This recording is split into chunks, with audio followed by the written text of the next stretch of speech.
Light जलाई light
सत्संग का समय हो गया।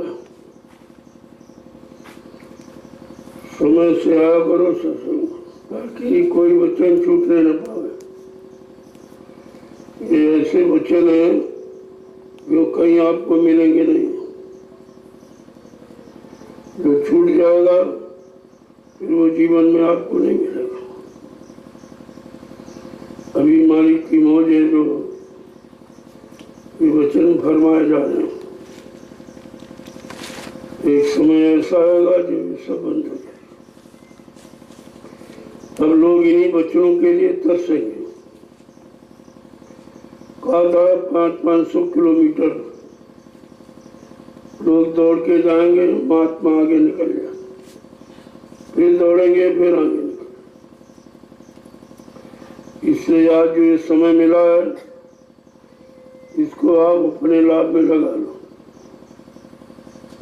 क्यों बिना सत्संग वचनों के सतमत में कोई टिक नहीं सकता।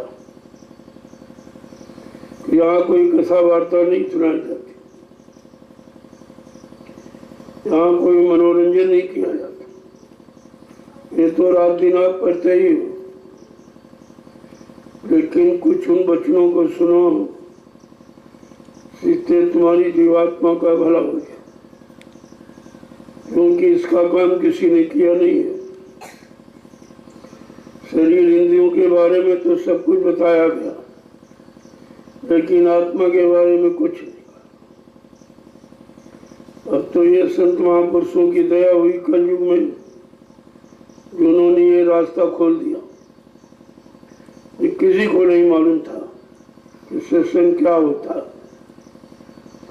आत्मा क्या है, कहाँ की रहने वाली है, ये मनुष्य मंदिर में कैसे आई और नीचे के लोकों में कैसे उतारी गई, और काल माया ने किस तरह से उसको फंसा लिया। ये तो हमको कलयुग में मालूम हुआ कि जीवात्मा फंसी पड़ी, उसका ये घर नहीं है। ये काल माया का देश है, जीवात्मा का देश तो सतलोक है, वो वहां की रहने वाली है, और उसका क्षेत्रफल बहुत बड़ा। सतलोक से लेकर अलख अगम और अनाम ये पूरा जीवात्मा का क्षेत्रफल है। यहाँ से चलती वहां तक जाती। वैसे असली मुक्काम मंडल अनामिधाम है,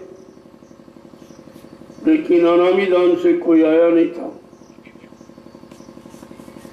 जो संत सतलोक से आए उन्होंने ये तो बताया, लेकिन सतलोक से ऊपर कोई नहीं आया। तभी ये रात को थोड़ा बहुत इशारा किया है, लेकिन पूरा भेद कलयुग में मिला। उन्होंने सारा भेद बता के कहा कि यही काम आपको करना, इसी काम के वास्ते जीवात्माओं को नीचे के लोकों में उतारा गया था कि जा सबका भ्रमण कर, सबको देख ले। ये देख ले तेरे जैसा किसी का लोक नहीं। इतनी सुंदरता और शांति, इतना प्रकाश किसी लोक में नहीं। ये अनुभव कराने के लिए, और अनुभव कराने में काल ने चालाकी करके इसका जो आधार था नाम डोर शब्द डोर छीन लिया। अब बेचारी निराधार हो गई, अब जाए तो कैसे जाए? और कोई रास्ता नहीं और कोई युक्ति नहीं। कोई कितने दिन हो गए, यानी कितने सतयुग त्रेता द्वापर कलयुग निकल गए, इसको अपने घर का रास्ता नहीं बताया। कोई उधर से इधर आया ही नहीं, तो रास्ते का भेद कौन खोलता? अब ये कलयुग के गंदे कमजोर जीवों पर दया हुई, ये जीवात्मा का रास्ता खोल दिया और कहा इसको घर जाना। इसको अपने घर पहुंचने के लिए नाम का आधार चाहिए, और वो नाम जो समय का, पुराने नाम काम नहीं करेंगे। वो तो अपने अपने समय के थे, और उस समय जिन लोगों ने माना तो उनका काम हो गया, लेकिन यह काम नहीं हुआ कि जीवात्मा का जन्म से छुटकारा हो गया। तो अब ये रास्ता खोला गया कि अब की बार अगर जान जाए, मान जाए और समझ जाए तो घर जा सकती। फिर वो अपने यहाँ मृत्युलोक या किसी नीचे के मंडलों में कभी नहीं आएगी, क्योंकि उसको फंसे फंसे बहुत ही हो, और बेचारी निकल भी नहीं पाई। अब मुश्किल से अवसर मिला है, अब ये भूल कर भी कहीं मांग नहीं करेगी मैं नीचे भेज, क्योंकि समझ चुकी कि नीचे को लोगों में, और खास करके काल माया के लोग, तो मन इन भोगों में फंसकर और कारण बना लिया आने जाने का। और उसने फंसाने के लिए 4,84 लाख जिस्म शरीर बनाए हैं। इसमें सर्वश्रेष्ठ मानव शरीर, बाकी 83,99,999 शरीर केवल भोगों के थे। इतने में तो फंसाया और एक पे निकलने का आधार बनाया। इनके सबके बाद भोगने के जब मानव शरीर में आएगा तो मानव शरीर के जानकार संत महात्मा जिसको मिल जाएंगे वो निकलेगी, सब नहीं निकलेंगे। मानव शरीर तो करोड़ों लोग पाए हुए, अब कितने निकल रहे, कितने निकलने की तैयारी कर रहे, और कितनों को जानकारी मिली भाई कैसे निकला जाए। सबके पास जानकारी भी नहीं, और होशियारी चालाकी सब जानी है, लेकिन जहाँ फंसे वहां से निकलने की जानकारी नहीं। ये सबसे बड़ा मूलक ज्ञान है। इस आत्मिक ज्ञान के आगे सारे भौतिक ज्ञान बेकार हो जाते। जितने भी भौतिक ज्ञान है, भौतिक साधन है, वो सब फंसे वाले, और इन्हीं से आपको निकाला जा रहा, और इन्हीं से निकलने के लिए आपको युक्ति दी जा रही कि किसी तरीके से नाम में विश्वास हो जाए और नाम आधार को मजबूती से पकड़ ले, वो अपने घर चली जाएगी, फिर कभी नहीं आए। अब विश्वास होना मुश्किल है। क्योंकि कभी ऐसा विश्वास दिलाने वाला कोई आया ही नहीं। ये तो भटकी भूली भरम में है, जल्दी विश्वास भी नहीं करती। जो एक बार फंस जाता है बड़ी सावधानी के साथ रहता है। एक बार अच्छी सच्ची बात में भी शंका हो जाती, पता नहीं सही है कि नहीं है, पता नहीं ये ले जाने वाले कि बीच में छोड़ देने वाले, तो तमाम तरह की शंकाएं भी रहती। इन्हीं शंका के समाधान के लिए ये सत्संग जारी किया।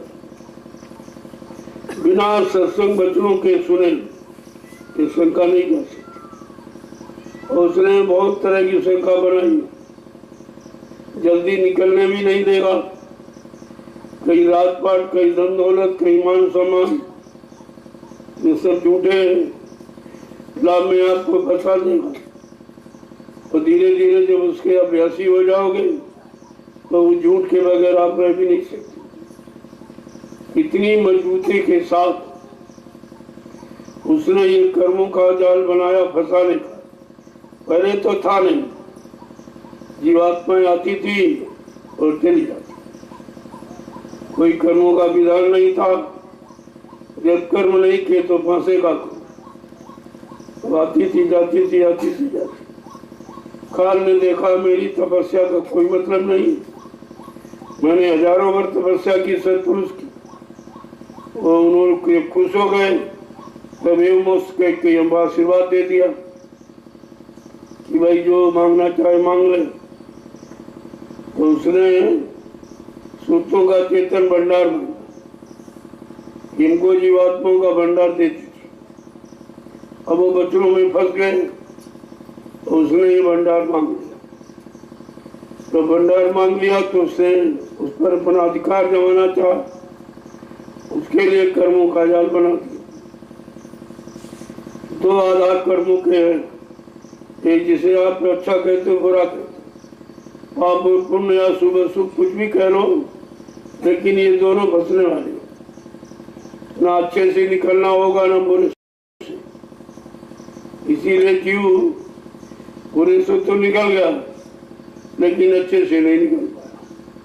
और फंसाने वाले दोनों साधन, ये तो उसकी होशियारी चालाकी है जो उसने तो दो विधाएं, दो विधि यानी दो तरीके, अगर एक बनाता तो निकल सकते थे, और उसने दो बनाया। तो तुमने अनुभव के लिए कभी अच्छा किया, कभी बुरा किया, कभी पाप किया, कभी पुण्य किया, कभी शुभ किया, कभी अशुभ किया। अब इस पाप पुण्य कर्मों के जाल में आप फंस गए। यही काल माया की बेड़ियां हैं जिसे आप अच्छा और बुरा पाप पुण्य कहते हैं।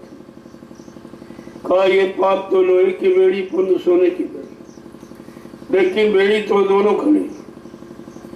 बेड़ी का मतलब ही बंधन है, और बंधन चाहे अच्छे कर्मों का हो चाहे बुरे कर्मों।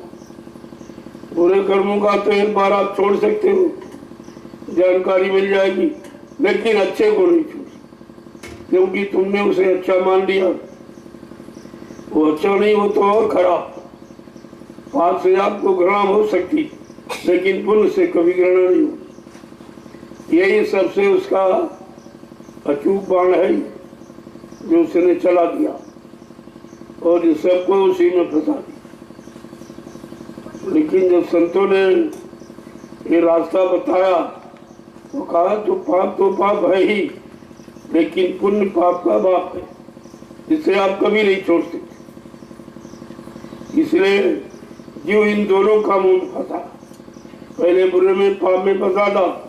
जब आपको बताया कि खराब है, खराब अच्छा नहीं है, तो तुम्हें पुण्य में फंसा लिया। बात तो दोनों फंसने की, आपको दोनों से निकलना, पहले पाप को समझ लो फिर पुण्य को भी समझ। वैसे पुण्यात्मा, पुण्य तो आत्मा से होता है, और ये पुण्य जो मन और मन बुद्धि चित्त इंद्रियों शरीर से आपने किया है, ये तो फंसने वाला है। हाँ, अगर आत्मिक कर्म आपको बता सिखा दिया जाए और आपको विश्वास हो जाए कि आत्मिक कर्म ही सच्चा मानो कर्म है, और इसी कर्म को करके आत्मा निकल सकती, बाकी ये निकल नहीं सकते।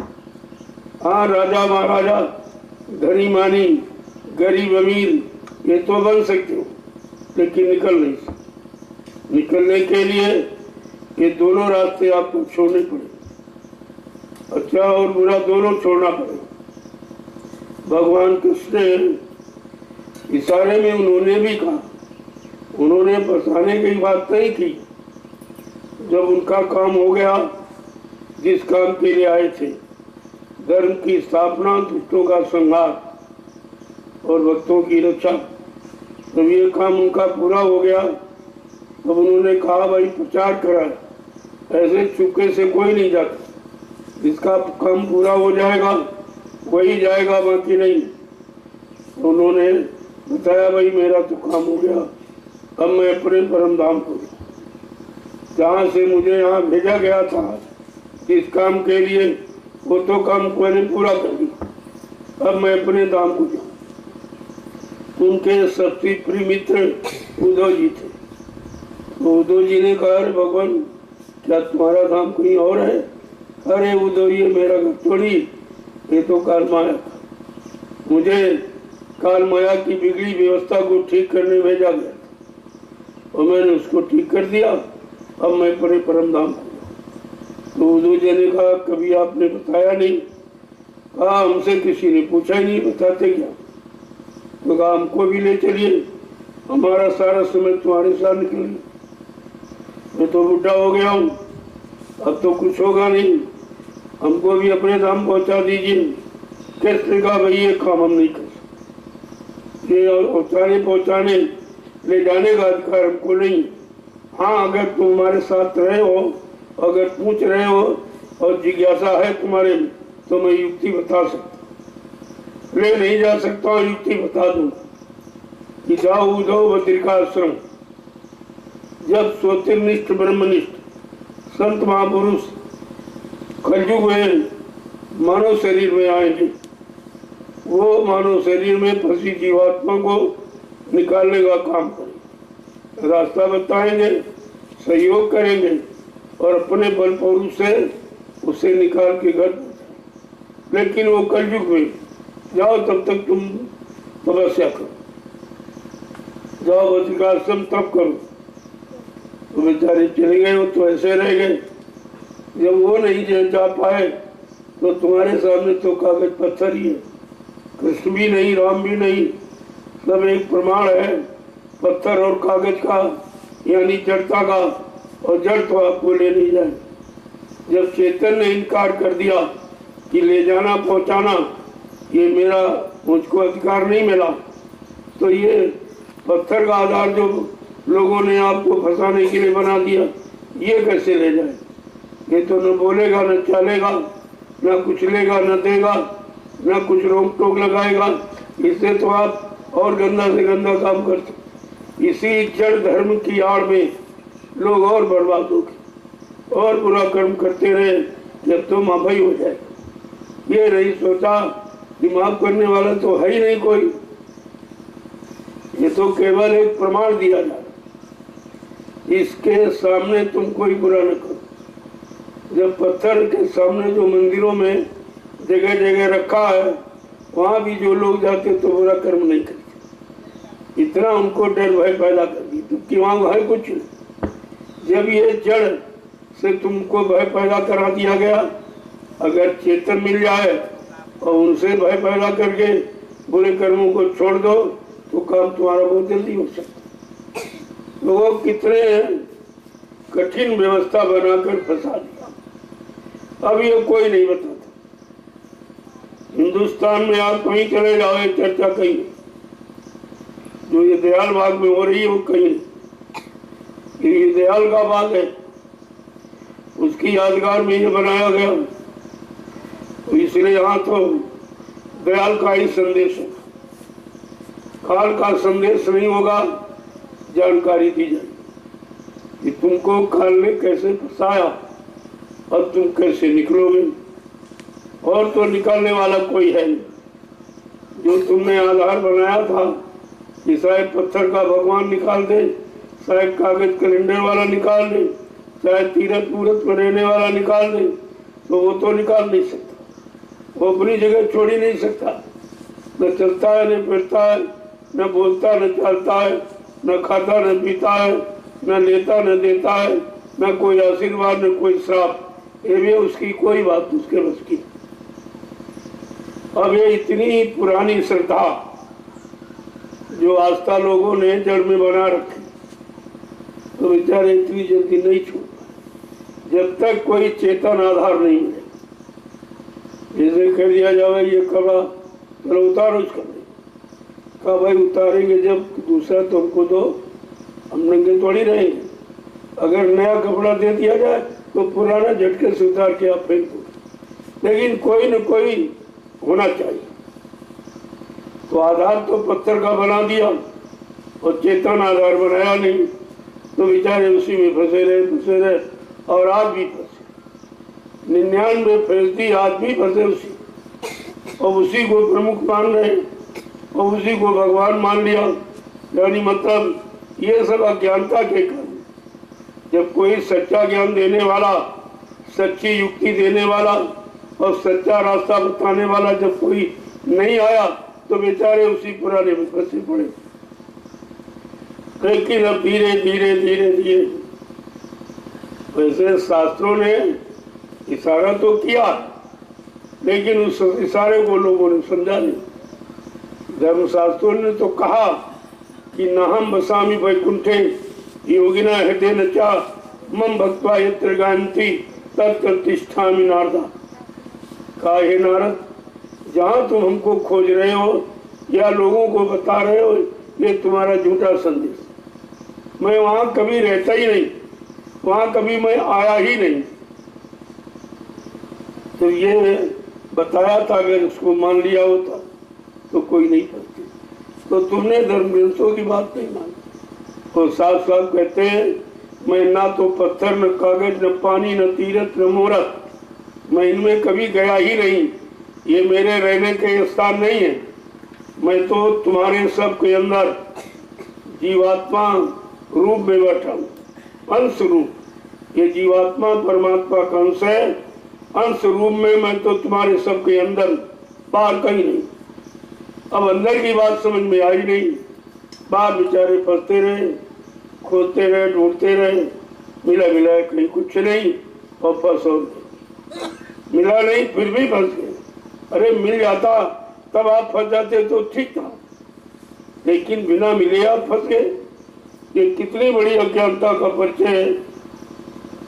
और इसी से निकालने के लिए संत महापुरुष आए और उन्होंने ये नया रास्ता आपकी जीवात्मा को जगाने का, परमात्मा से मिलाने का सबको बताया। किसी को उन्होंने छोड़ा नहीं। उनके यहाँ कोई जात पात का भेदभाव नहीं, छोटे बड़े गरीब अमीर का भेदभाव नहीं, पढ़े लिखे अनपढ़ का भेदभाव नहीं, हिंदू मुसलमान का भेदभाव नहीं, यहाँ तक स्त्री और पुरुष तन शरीरों का कोई भेदभाव। क्योंकि स्त्री पुरुष तो बाहर से देखते, अंदर में तो जीवात्मा, वहां तो कोई अंतर नहीं। और सबके अंदर एक समान बैठी, और बाहर में उसने अंतर बना दिया। तुम बाहर में देखते हो, अंदर को की देखने वाली आंख तुम्हारी बंद है, और खुलने के बताया भी नहीं किसी कि है कि नहीं है। वो आंख खुलेगी तब कुछ ज्ञान होगा। जब तक अंदर की आंख नहीं खुलेगी, अंदर का ज्ञान नहीं होगा। अगर बाहर की आंख खराब हो जाए तो बाहर आपको नहीं दिखाई देगा। इस तरीके से धीरे धीरे कितना समय निकल गया, 750 वर्ष संतों के आने का। 750 वर्ष से बराबर चिता रही, लेकिन 3 युगों का फंसाव 750 वर्षों में कैसे छोड़ दिया। तो धीरे धीरे रास्ता का ज्ञान, मंजिल का ज्ञान कराया जा रहा। जो करने लगेंगे उनको मिलने लगेगा तो शंका खत्म हो जाए। शंका तो अज्ञानता का दूसरा रूप, ये अज्ञानता ही तो शंका। अगर शंका खत्म हो जाए, अज्ञानता समाप्त हो जाएगी, ज्ञान हो जाएगा, तो ज्ञान में व्यक्ति कभी फंसता नहीं। कौन से ज्ञान? आत्मिक ज्ञान तो सबके पास, सब ज्ञानी ध्यानी है सब, लेकिन भौतिक ज्ञान के सिवा और दूसरा कोई ज्ञान, और भौतिक ज्ञान आपकी जीवात्मा के काम आने वाला है। भौतिक ज्ञान से कोई काम, भौतिक सामान से कोई काम नहीं हो, भौतिक मान सम्मान से भी कोई काम नहीं हो। अब इतनी जल्दी इसको समझना, समझ के छोड़ना, ये जीव के बस की बात। तब कहा कि भाई कैसे छोड़ पाएगा, कौन छुड़ाएगा? कहते जा पर दया भाई सतगुरु की, वो ही हुए निहाल और बाकी फंसे काल की जाल। जिन पर वक्ते मुर्शिद समय के सतगुरु की दया हो, वो पुराने चले गए, उनसे भी नहीं होगा। वो अपने बड़े समय में आए, उस समय जिन लोगों ने उनको पहचाना और माना, विश्वास करके उनको अपना लिया, तो उनका काम हो गया था। अब ये जहाँ तक उनको ले जाने का अधिकार मिला था, वहां तक जीवात्मा को ले, ये बीच के सारे मंडलों से दिखा के घुमा के वो छोड़ा कहीं नहीं, क्योंकि जहाँ छोड़ देंगे वहीं फंस जाएगा। जब यहाँ गंदगी में फंसा, काल माया के देश में गंदगी में फंसा, आप अच्छाई शुद्धता में नहीं फंसे, गंदगी न हाथ में, न कान में, न नाक, न मुंह में फंसे हो आप गंदगी। और गंदगी से निकलना बड़ा मुश्किल दिखाई दे, क्योंकि आपने उसको गंदगी माना नहीं। अगर माना होता तो गंदगी कोई पसंद नहीं करती। यहाँ गंदगी होती तो आप बैठते नहीं हो, लेकिन वो भोगों की गंदगी बताई नहीं गई, और जो गंदगी से पैदा हुआ फिर उसी गंदगी में फंसे। अब फंसे फंसे कितना समय निकल गया, संतों को जगाते जगाते कितना समय निकल गया। जीव के साथ जो मेहनत संत महापुरुष करते कोई नहीं, क्योंकि वो हमदर्दी किसी के पास, वो तो हर पली हर घड़ी तुम्हारी समाल की चिंता रखती, क्योंकि जो नामदान दिया गया है उसका एक प्रभाव। अगर ये जीव अकाल मौत में चला जाएगा तो दयाल बदनाम हो जाए। दयाल को दयाल कौन कहेगा? इसने कहा भाई जो नामदान दिया गया हो तो जीवात्मा के कल्याण के लिए, और अगर आप भूल गए, सुमरन ध्यान भजन कुछ भी नहीं करते हो, चलो दोबारा आपको मिल जाए, दोबारा मानो तुम दिला दे। नामदान लेने के बाद फिर जीव कभी काल के शरीर में नहीं जाता, फिर काल नहीं ले जा सकता। काल का अधिकार आपका खत्म हो गया, लेकिन दयाल को भी तो आपने नहीं पाया, क्योंकि दयाल की पूरी बात आपने मानी नहीं। जो आधार बताया गया वो पूरा आपने माना, और ना तुम करते हो। तुम्हारे पास इतना समय है कि चलते फिरते उठते बैठते इतना सरल साधन संतों ने कलयुग में बना दिया कि आपको कुछ करना ही नहीं। जो हाथ पैरों से अपने भरण पोषण का काम करो, परिवार बाल बच्चों के पालन पोषण, कोई मना नहीं आपको। खेती है, दुकान है, दफ्तर है, बिजली, व्यापार, मजदूरी, लेकिन सच्चाई और ईमानदारी मेहनत सीखो, ताकि किसी का कर्म कर्जा न चले। जो तुम्हारे अंदर एक भ्रम बैठ गया, मुनाफा मुनाफा मुनाफा मुनाफा, ये मुनाफा ही तो कर्म कर्जा है, जिससे तुम कभी अलग नहीं हो पा रहे हो। क्यों? तुम उसको अच्छा समझते हो और घाटे को खराब समझते हो। जबकि घाटा हो जाए तो तुम हट जाओ। घाटा हटा सकता, मुनाफा फंसा सकता, और तुम उसी को अच्छा माने हो। अरे भाई मुनाफा नहीं हो रहा, मुनाफा नहीं, लाभ नहीं मिल रहा, लाभ नहीं मिल रहा, तो ये लाभ और मुनाफा संत मत में घाटा है। बिल्कुल उल्टा है सब। कहते रहे सात संत की उल्टी बानी, भीगे कम्बल बरसे कंबल भीगे पानी। बिल्कुल उल्टा मत है, तो सीधा हो, लेकिन वो गूढ़ वचन तुम समझ नहीं पाओ कि साध संत की उल्टी वाणी, वो जो वाणी आपको बताएंगे सिखाएंगे, वो संसार से उलट जाने। इस संसार से निकलने, उल्टने का मतलब निकलने से, और उल्टोगे नहीं तो सीधे में फंसे बने रहोगे, तो उलट जाओ। यानी इस व्यवस्था से हटकर जो बताया जाए उसकी तरफ चलो। तब तो आपने शुरुआत की है, और अभी आपने शुरुआत भी नहीं की। वादा तो आपका बहुत पुराना। संत महात्मा कोई नई चीज नहीं बनाते, न पुरानी बिगाड़ते। जो कोई त्रुटि, कोई कमी, कोई फाट हो जाती उसको ठीक कर देते। वो नई बनाते नहीं, पुरानी बिगाड़ते।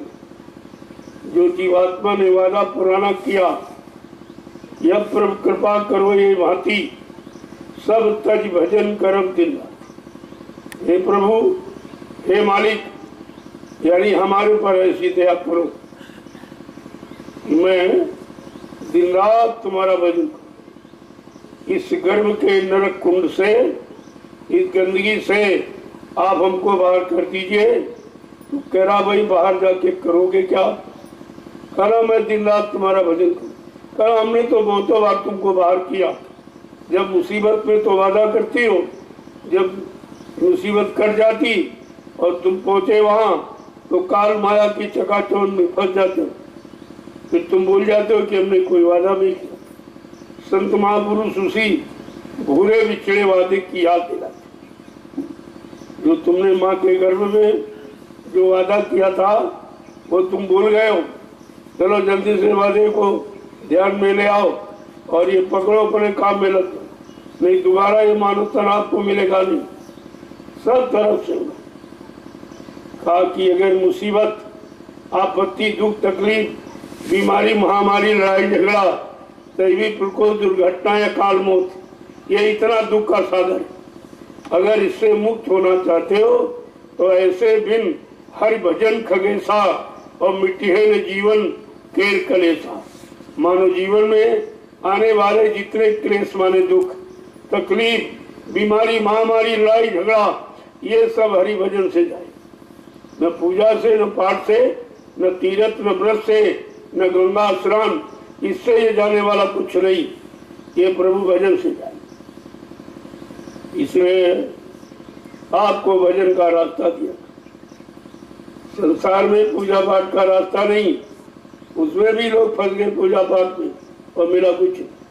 फंस भी गए, मिला भी कुछ नहीं, और आज भी फंसे और मिल भी नहीं रहा और फिर भी करते चले जा रहे, बंद भी नहीं करते। इतनी ज्यादा अज्ञानता, मतलब जड़ता की भर गई कि देख रहे कुछ मिल भी नहीं रहा, कोई दिखाई भी नहीं दे रहा, जिसकी पूजा कर रहे हैं वो भी आज तक नहीं मिला, ये सब हो रहा लेकिन फिर भी नहीं छोड़ता। इसको कहते हैं जड़ता की ममता का फंसाव।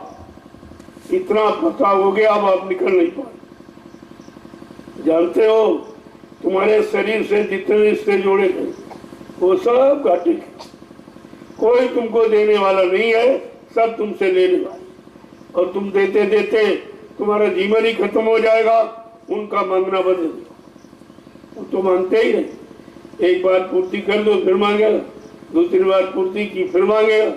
यही कारण है कि तुमने मन को भोगों में लगाया और उसी में जुटा दिया। अब वो बार बार नुकसान उठा रहा लेकिन बंद नहीं करता। तो पुरानी आदत, जैसे शराबी, जब शराब की आदत पक्की हो जाती है तो छोड़ नहीं पाता। चाहता तो है, जब नाली में पड़ा है नंगा और जनी मतलब सब हंस रहे और वो देख रहा है, कहता चलो अब ये काम, ये सबसे खराब है, सबसे गंदा, अब ये काम नहीं करना। और जैसे समय आया आदत फिर उसको पकड़ के शराब ठेके पर ले जाए। ठेका नहीं बुला था, शराब नहीं बुला थी, बेचने वाला भी नहीं बोला था, वो तुम्हारी आदत खुद तुमको पकड़ के मारेगा। ऐसे इन भोगों की आदत, जिस भोग को आपने शुरू किया बंद नहीं कर पा रहे। जरूरत भी नहीं फिर भी नहीं बंद कर, फिर भी रात दिन उसी में जुटे पड़े हो। शरीर की सारी शक्ति निचोड़ दी जैसे कपड़ा निचोड़ती, ऐसे शरीर की शक्ति निचोड़ दी। कुछ तुम्हारे पास बचा नहीं है, एकदम खाली बैठे हो। इसीलिए तुम्हारे बस का सत्संग नहीं, वो याद नहीं रहता। तुम्हारे बस का सुमरन ध्यान भजन नहीं, क्योंकि तुम्हारे शरीर में शक्ति नहीं है। बगैर शक्ति के तो भक्ति होगी नहीं। जब शक्ति होगी तभी किसी की भक्ति यानी आदेश पालन कर सकोगे। अब शरीर की शक्ति खत्म तो आदेश पालन भी आप नहीं करोगे, और आदेश पालन नहीं करोगे तो दया नहीं मिलेगी, और जब तक दया नहीं मिलेगी तब तक कोई जीव नहीं निकल सकता। तुम कितना प्रयास कर लो अपनी तरफ से, बगैर दया की नहीं। बिन गुर दया छुटो नहीं आसे, चाहे कोटिन करो उपाय। कितने भी शरीर इंद्रियों वाले उपाय कर्म आप कर डालो, लेकिन जब तक वक्ते मुर्शिद समय के सदगुरु की दया नहीं होगी तब तक आपका ये काम कोई नहीं करेगा।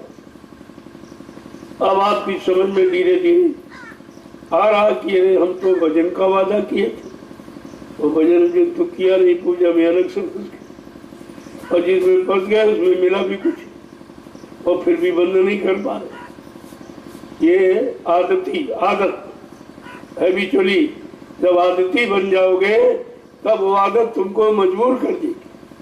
अब चाहे अच्छे काम की हो चाहे बुरे काम, अब भजन करने लगो तो भजन की आदत आपको बेचैन कर दे।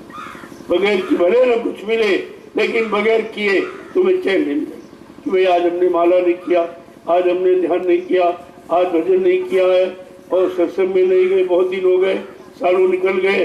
ये सब आप सोचते रहते हैं, लेकिन मन तुम्हें विवश कर देगा।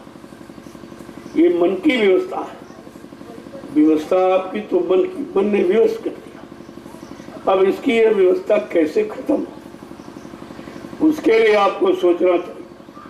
वो तो ना आप सोचते हो ना पूछते हो, सोचते भी नहीं हो, पूछते भी नहीं, और इसीलिए तुम निकल नहीं पाते, क्योंकि कोई निकलने का प्रयास कर ही नहीं रहा, सब फंसने का प्रयास। इस दरबार में आए जहाँ से निकलना सिखाया जाता है, यहाँ भी फंसने का सामान मांगते, ये दे दीजिए, वो दे दीजिए, ब्याह करा दीजिए, शादी करा दीजिए, यानी मतलब तरह तरह का सामान ये सब दे दीजिए, क्योंकि अभी आपने बचनों को सच्चाई से नहीं पकड़ा।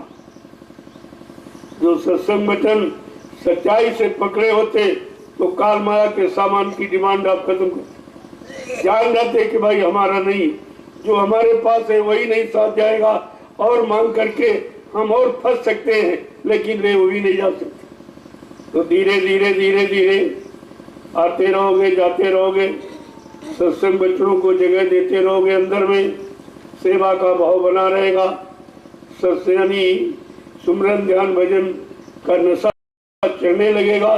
फिर ये उसके सामने कुछ नहीं, सब एक बार नशा होना। जब मीरा को नशा चढ़ा,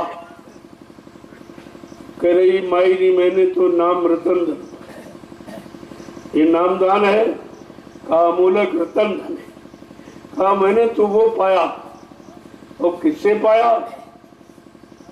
सतगुरु दया करी हुए मुझ पर। देखिए, बस तो अमोलक दी मेरे सतगुरु, कर कृपा अपनायो, मायरी मैंने नाम रतन धन पाया। और जो मीरा को मिला वही तुमको मिला, तुमको कोई दूसरा नहीं मिला, वही मिला। जो सहजो भाई को मिला वो तुमको मिला, जो कबीर नानक पलटू रामदास नावादास चरणदास को मिला वही तुमको मिला। उसमें कोई अंतर नहीं। अंतर यह है तुमने उसको अंतर में नहीं, यानी अंदर में नहीं लेकर बार बार गाते रहते हो,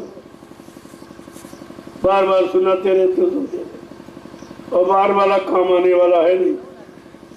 जब तक अंतर्मुखी बन के आप साधना नहीं करोगे, बहिर्मुखी बनकर ये जीवन निकल जाएगा, मिलने वाला कुछ। अब आपको बहिर्मुखी में पूजा की जाती और अंतर्मुखी से भजन किया जाता, ये दोनों का रास्ता अलग है, एक ही नहीं। तो हमें करना क्या है? अभी तक जीव ने ये तय नहीं किया कि हमें क्या करना।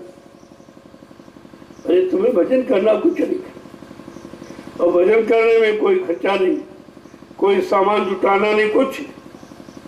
क्योंकि भजन के लिए जब मानो तन दिया तो सारा सामान आपको पहले से दे दी कि आपको खोजना नहीं पड़ेगा।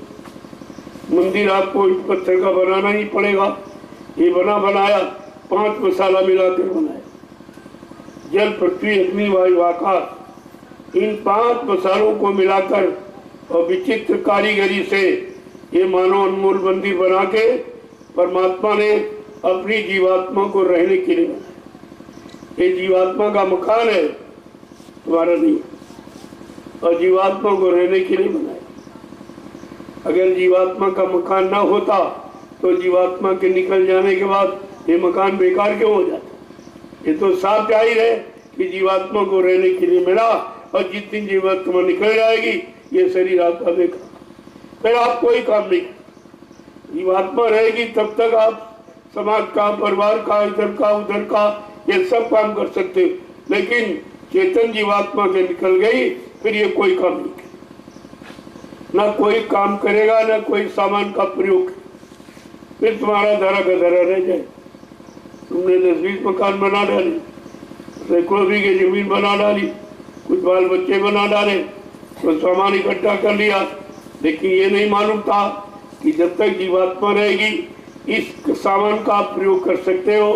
ये सब तुम्हारे से प्रेम करेंगे, जीवात्मा निकल जाने के बाद ये सब नफरत करेंगे, तुमको घर में रखना ही अच्छा नहीं समझे। इतनी बड़ी तुम्हारी तौहीनी होगी और रोज हो रही और देख रहे हो, लेकिन ये नहीं समझ पा रहे हो कि एक दिन हमारी भी हो, ये दिन तो आपको भी एक दिन मिलेगा, आपकी तौहीनी होगी, आपको घर में तुम्हारे बच्चे नहीं रखेंगे।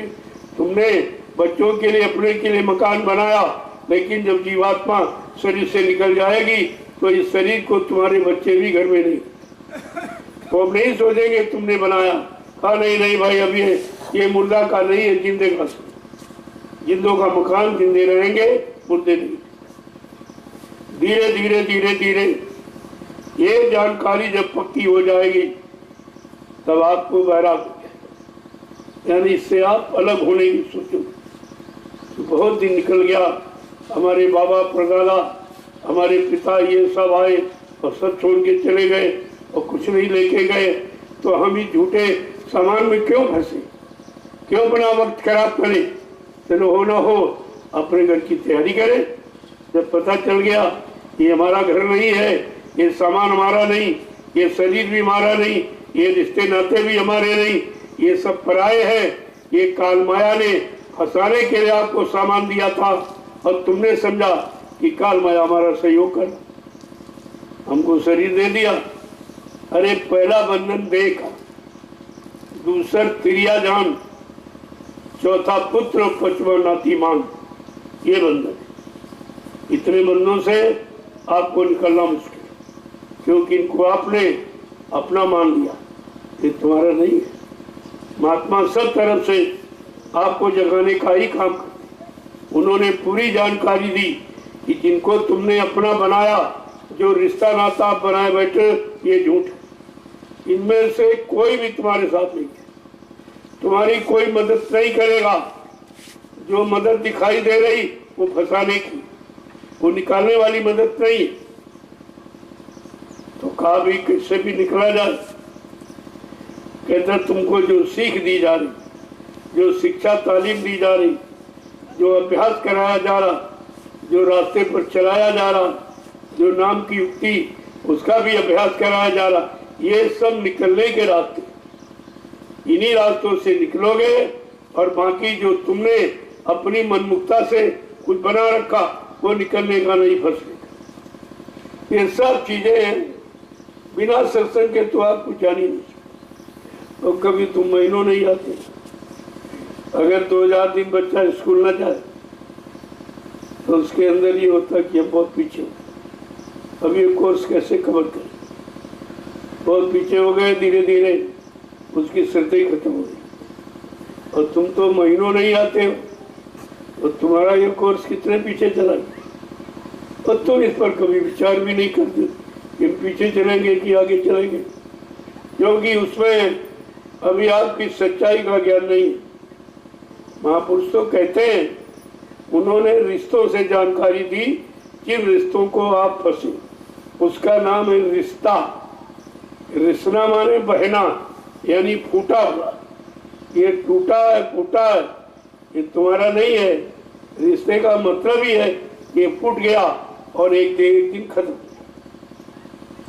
ये फूट गया है, रिश्ता माने बहता। रिश्ता नहीं कहते, बर्तन रिश्ता। अरे ये फूट गया और फूटने से ये शक्ति सब निकल सब बाहर जा रही है और रोक नहीं पा रहे हो, और निरंतर इसी को गमाने में, निकालने में पूरी शक्ति लगा रहे हो, ताकत कि तो मिल रहा, अरे मिल नहीं रहा, जा रहा। इसे कब मानोगे? जब कुत्ता जंगल में दौड़ता घूमता है शिकार के लिए, कुछ नहीं मिला तो एक हड्डी उठा के ले आया, पुरानी हड्डी, उसी को चबा रहा, और चबाने से वो उसके मसूड़े में उन्होंने कुछ कही तो खून निकल आया। देखा कि खून से उसका लगाव है और खून ही वो पीना चाहता था। कहा बस बस बस बस, खून इसी हड्डी से निकला। अब वो भूल गया ये तुम्हारे अंदर का खून हड्डी में नहीं हो तो सूखी हड्डी, तो ये हाड़ मांस का शरीर, इसमें कुछ नहीं। इसमें तुम अपनी सारी शक्ति को कमा दिया है और फिर भी नहीं समझ पा रहे हो। चलो अभी तो हुआ सो हुआ, लेकिन अब नहीं। अब लो नसानी अब ना नसन, ये संकल्प आपको लेना पड़ेगा।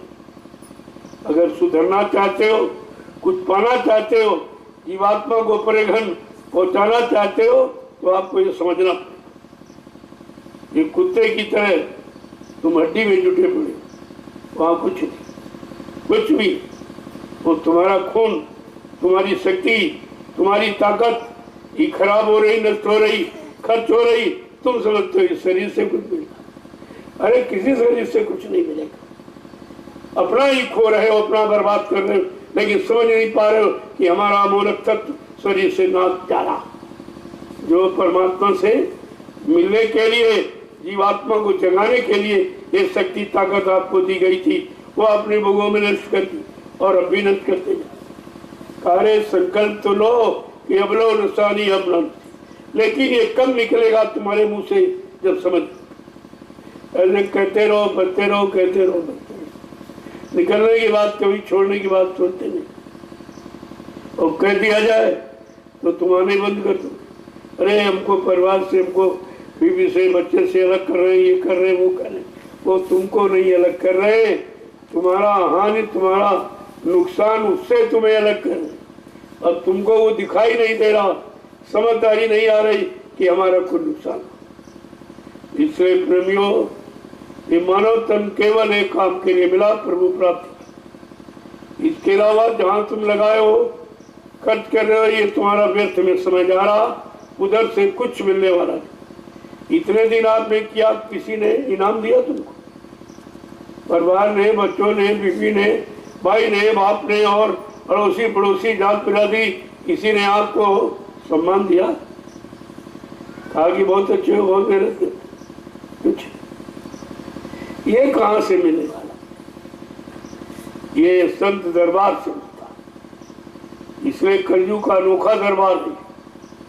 यहां से दिया जाता, लिया नहीं जाता, और हर तरफ से आपको संपन्न किया जा रहा, मजबूत। ये मजाई सफाई आपकी होगी। जो जान जाएंगे वो निकल जाएंगे, जो नहीं जानेंगे फंसे रह जाएंगे, दोबारा मौका भी नहीं मिलेगा। पता नहीं आवन हो न हो, और वो संत महापुरुष जानकार मिले न मिले, और ऐसी दया कृपा जीव पर करे न करे, कोई जरूरी थोड़ी है। आप जबरदस्ती दया थोड़ी करवा लोगे, वो तो उनकी मौत पर निर्भर है। और 750 वर्षों में हजारों संत आए, ये दया किसी ने नहीं की। संतों ने भी ये दया नहीं, सबका अलग अलग, सबकी क्वालिटी अलग। सत्पुरुष ने जिसको जितना अधिकार दिया, वो उतना ही काम यहाँ करेगा। कि तुम जाओ 1000 जीव जगाना, तुम 2000 जीव, तुम 3000, तुम ऐसे जगाना, तुम ऐसे, युक्ति दे दी, विधि बता दी, और वो सब जगा देगा। जैसे उदाहरण के लिए ट्रेन एक ही आती है, सैकड़ों स्टेशनों से गुजरती, हर स्टेशन का पैसेंजर कहता हमारी ट्रेन, हमारी ट्रेन, हमारी ट्रेन है। वो किसी तुम्हारी है नहीं, लेकिन विश्वास के साथ अगर तुम बैठ गए तो तुम्हारी मंजिल पर पहुंचा देगी। इतना काम तो कर ही देगी, और तुम्हारा कोई परिचय नहीं। ना तुम ड्राइवर को देखते हो, जानते हो, ना उससे तुम पूछते हो, ना परिचय देते हो। तुमको ये विश्वास है कि ये ट्रेन रोज जाती, ये रोज जाती, बैठ जाएंगे, हम भी पहुंच जाएंगे। आपका किसी से कोई परिचय, गार्ड से कोई परिचय नहीं, ड्राइवर से कोई परिचय, किसी से कुछ नहीं। केवल विश्वास आपको पैदा हो गया कि ये रोज आती है, रोज लोगों को ले जाती, ले जा हमको भी ले जाएगी, हमें भी पहुंचा दी, ये विश्वास कर। ऐसे आपको तो पता नहीं कौन ले जाएगा, कौन निकालने आया, कौन पहुंचाने आया, कौन केवल बताने सुनाने आया, ये सब अलग अलग। जितना अधिकार सत्पुरुष ने जिनको दिया वो संत महापुरुष उतना ही काम करे। अपनी तरफ से वो भी नहीं की, बगैर आदेश पालन की वो अपनी मनमुखता में कुछ नहीं करते। और आप हो मनमुखी, तुम सुनते ही मानते नहीं। बताया जाए तो तुमको ये नहीं विश्वास जो बताया जा रहा तुम्हारा काम उसी से होगा। तुम्हारे काम का विधान वही, तुम्हारे काम करने का आधार वही, इसलिए तुम्हें बताया जाए। अब तुम अपनी बुद्धि लगाने लगे, पूरा भाग करने लगे, ऐसे नहीं ऐसे कर लेंगे, ऐसे नहीं ऐसे कर। अब उसी में आपने काट छाट शुरू कर दी तो मौज हट गई, दया हट जाती। तो अपनी दुनियावी बुद्धि लगा दोगे तो दया हट जाए। तुम करना तो कर लो। अगर तुम कहते हो हम जान गए, कहा हमने युक्ति दे दी, अगर कर सकते हो तो कर लो, और तुम्हारे बस की नहीं है तो हमारी युक्ति हमको सौंप दो, हम अपने हिसाब से करेंगे। फिर उसमें तुम टीका टिप्पणी नहीं करो। कैसे किया जाएगा, कैसे जगाया जाएगा, कैसे उधर की तरफ मोड़ा जाएगा, मोड़ करके उधर की तरफ कैसे ले जाया जाएगा और कैसे पहुंचाया, ये तो काम का, ये काम जीव की बस की बात है। जय गुरुदेव, जय गुरुदेव, जय गुरुदेव, जय गुरुदेव। नाम किसका, जय गुरुदेव। नाम किसका, जय गुरुदेव। नाम किसका, प्रभु का प्यारा नाम। अब हमारा आधार है प्रभु, इसलिए जो भी काम हम शुरुआत करते हैं प्रभु की यादगार, और कहा जब प्रभु की यादगार में करोगे तो उसके जिम्मेदारी वो फिर करेगा, वो बनाएगा। आपको केवल उनको अपना आधार बनाना, और तुम आधार भी नहीं बनाते हो, अपनी मनमुक्ता में शुरू कर दी, और बाद में जब होता नहीं तो दोषारोपण करते हो, हमारी पर दया नहीं थी। अरे तो दया को तुमने तो पहले ही फेंक दिया। मनमुक्ता जब तुम्हारे अंदर आई तो दया पहले हट गई, वहां दया नहीं टिकती, क्योंकि मन काल का एजेंट, मन के द्वारा सोचा गया और मन के द्वारा जो व्यवस्था बनाई उसमें दया कोई मदद नहीं की, क्योंकि उन्होंने आते आते आपको मना किया कि अब मन के कहे चलो मत कोई, और सदगुरु कहे करो तुमसे। तुमने मन का बहुत कहना माना, 3 युगों से फंसे पड़े हो, निकल नहीं पाए हो। अगर निकलना चाहते हो तो इस शैतान मन का कहना मत मानो, ये कोई अच्छी सलाह नहीं देगा।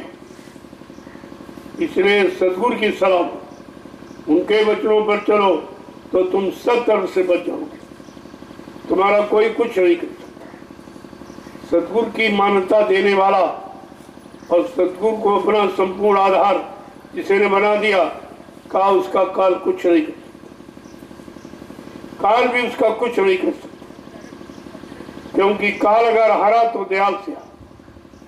इसलिए दयाल से ब्रह्म, ईश्वर, ब्रह्म, पार ब्रह्म, महाकुल, महाकाल, ये सब डरते।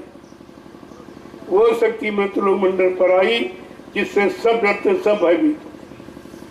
और तुम्हारा काम हो रहा तो तुमको अपने काम की चिंता करनी चाहिए। आज इस दयाल बाग में आध्यात्मिक चर्चा की, आए हुए ये प्रेमी जनों, ये बड़ा सौभाग्य आपका। यहाँ कभी संशय नहीं, ये जब से जमीन बनी यहाँ कभी नहीं हुआ। इतना बड़ा काम आप करने आए जो किसी ने नहीं किया और कभी नहीं किया, वो काम आपका, वो भी अचानक आपको लाया। मैंने कोई बताया नहीं था कि भाई वहां चलेंगे, सत्संग वहां करें कुछ। सिद्धो ज्ञानाश्रम में सत्संग हुआ और तुरंत मतलब यानी वहीं से अंदर में प्रेरणा हुई, चलो यहाँ से नहीं चलो, यहाँ तो हो गया, आप चलिए आगे बढ़ो, आगे बढ़ो। ये पेड़ पौधे, इनमें जीवात्मा है, इनका भी काम होना, और तुमने परसाल भी इंसाल भी इनके फल खाए हैं, ये कर्म कर जाता हो गया। इन पेड़ों की मरम्मत सेवा करके ही तुम कर्म कर जा कर सकते। इनकी निराई करो, इनकी गुड़ाई करो, इनमें खाद पान दे दो, भोजन इनको दे दो, खुराक ही उनकी दे दीजिए, क्योंकि इन्होंने तुम्हारी खुराक बनाई है। जो इन्होंने बनाई वो अपने तो खाते नहीं है, तुम्ही को दे दिया, और तुम जो पैदा करते हो स्वयं खाते, बच जाता तब देते हो, और इसने अपने जो फल पैदा किया एक भी नहीं खाया, एक भी नहीं।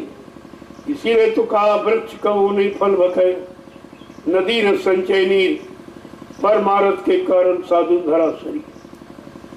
कहा महात्मा परमार्थ के हित में आते हैं, उनका अपना कोई हित नहीं, अपना कोई स्वार्थ लोभ लालच तुम्हारे से नहीं, सब व्यवस्था तुम्हारी और तुम्हारे लिए।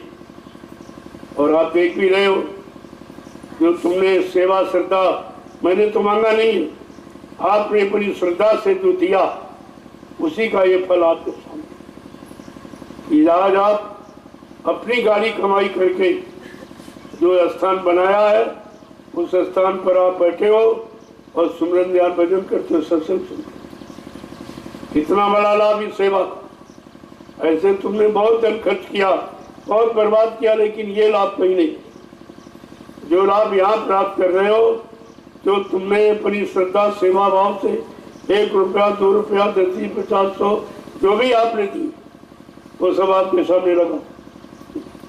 ये भी कहीं आपको नहीं मिला। पहले लोग अपना खर्चा पूरा करेंगे, अपनी खुराक पूरी करेंगे, अपने सारे व्यसन यानी पूरे करेंगे, तब आपको देंगे। लेकिन यहाँ ऐसा नहीं हो रहा, पहले आपका काम और बाद में हो रहा। मैं तो अपने लिए कोई व्यवस्था कभी बनाता ही नहीं, मैं तो हर व्यवस्था में। मैंने शुरुआत की थी तो मेरे पास कुछ नहीं, मैं अकेला था, और आज भी मैं अपने आप को अकेला ही समझता हूँ। पता नहीं तुम कब हट जाओ, कब चले जाओ, कोई गारंटी तो आपकी है नहीं। इसलिए हम जो भी काम करते हैं अपने शक्ति के अनुसार करते हैं। आप चले भी जाओ तब भी हमारा काम बंद नहीं, दूसरे प्रेमी आ जाएंगे, वो चले जाएंगे, तीसरे आ जाएंगे, लेकिन कराने वाला अगर स्थिर है, अगर दृढ़ है, मजबूत है, तो उसका काम रुकने वाला। तो वही अगर इधर उधर हो जाता, स्वार्थ लोभ लालच हुआ, तो टिके नहीं, भाग गए, उठाए झोला झंडा चल दिए, यहाँ कुछ मिलता नहीं। यहाँ तो पाने की कोई इच्छा ही नहीं, यहाँ काम करने की इच्छा कि किसी तरह से जीवों का भला हो जाए, जीवों का कल्याण हो जाए, वही काम आपके साथ किया जाए। जबकि ये काम कोई हिंदुस्तान में नहीं, सबको अपनी अपनी चिंता, अपने रहने की, अपने खाने की, अपने पीने की, अपने मतलब यानी शौक की, आराम की, यही सबको चिंता है। और यहाँ तुम्हारी चिंता कि तुम्हारे लिए कितनी जल्दी हो जाए जमीन और बढ़ जाए, क्योंकि आगे गुरु परिवार बहुत बड़ा है। ये 45 करोड़ का अगर सब आ जाएंगे तो कहाँ बैठा रहो, और वो ये कहेंगे हम तो नहीं भाई आ पाए, नहीं जान पाए, तुम तो बहुत पहले से आ रहे हो, बहुत पहले से समझ चुके थे, फिर आपने व्यवस्था क्यों नहीं बनाई? इसलिए आपका धन उस व्यवस्था में लगाया जा रहा जिससे तुम भी लाभ उठा रहे हो, और तुम्हारे चले जाने के बाद यहाँ लाखों लोग आएंगे, वो भी इसका लाभ उठाएंगे।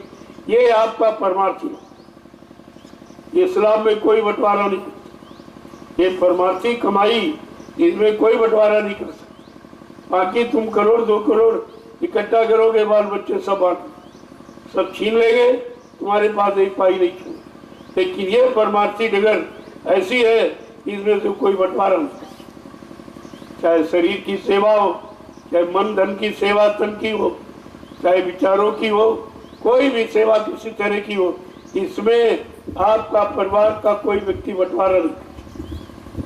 ये आपको समझना चाहिए। इससे सर्वोपरि कोई सेवा नहीं। और आप कर रहे हो, आप सामने तुम्हारे हो। अब ये जगह आप खोद रहे हो, काट रहे, बना रहे हो, क्या अपने लिए बना?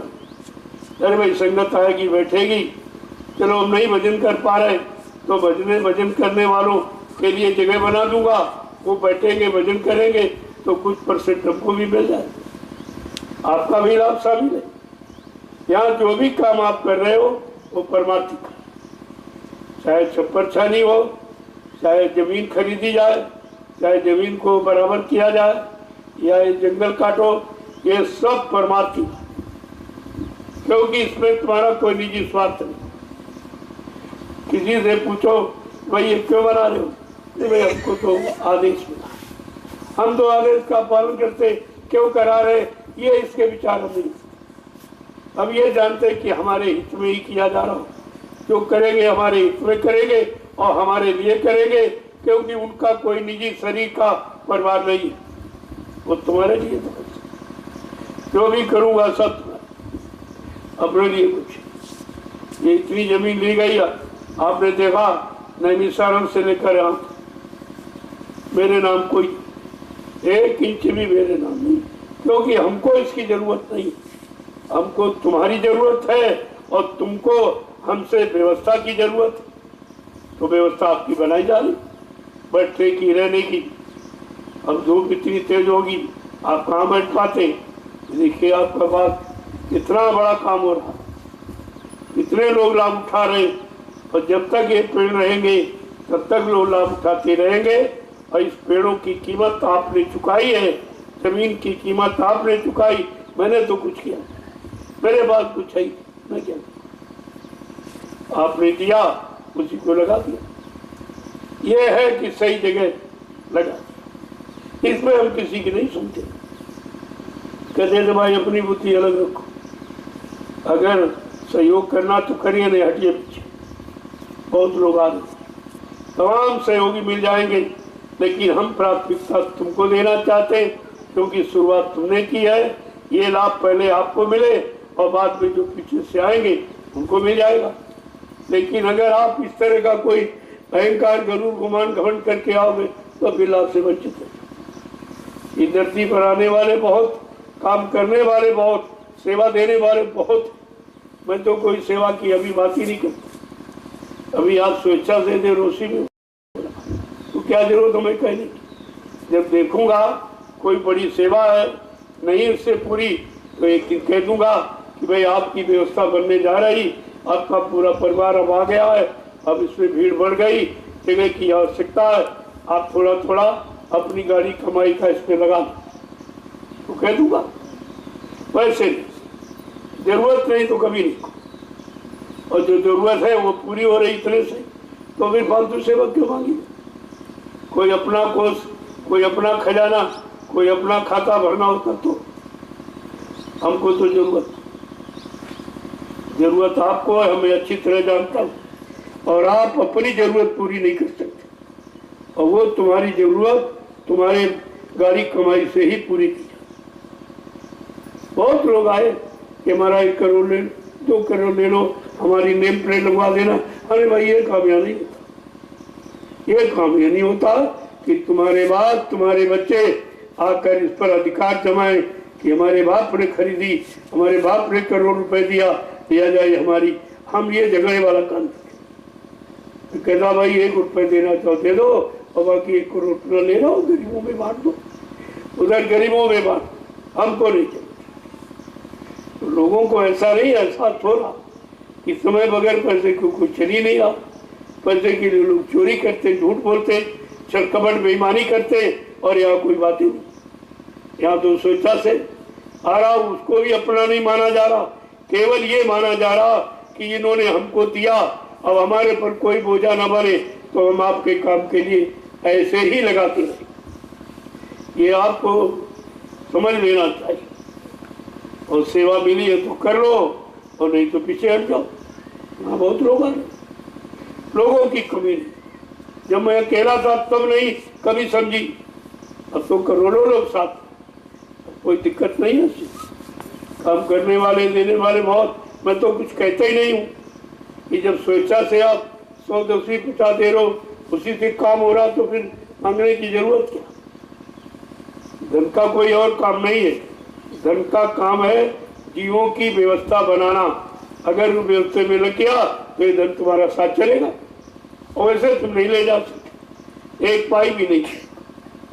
अगर धर्मार्थ में परमार्थ में लग जाएगी तो सब तुम्हारा साथ चलेगा।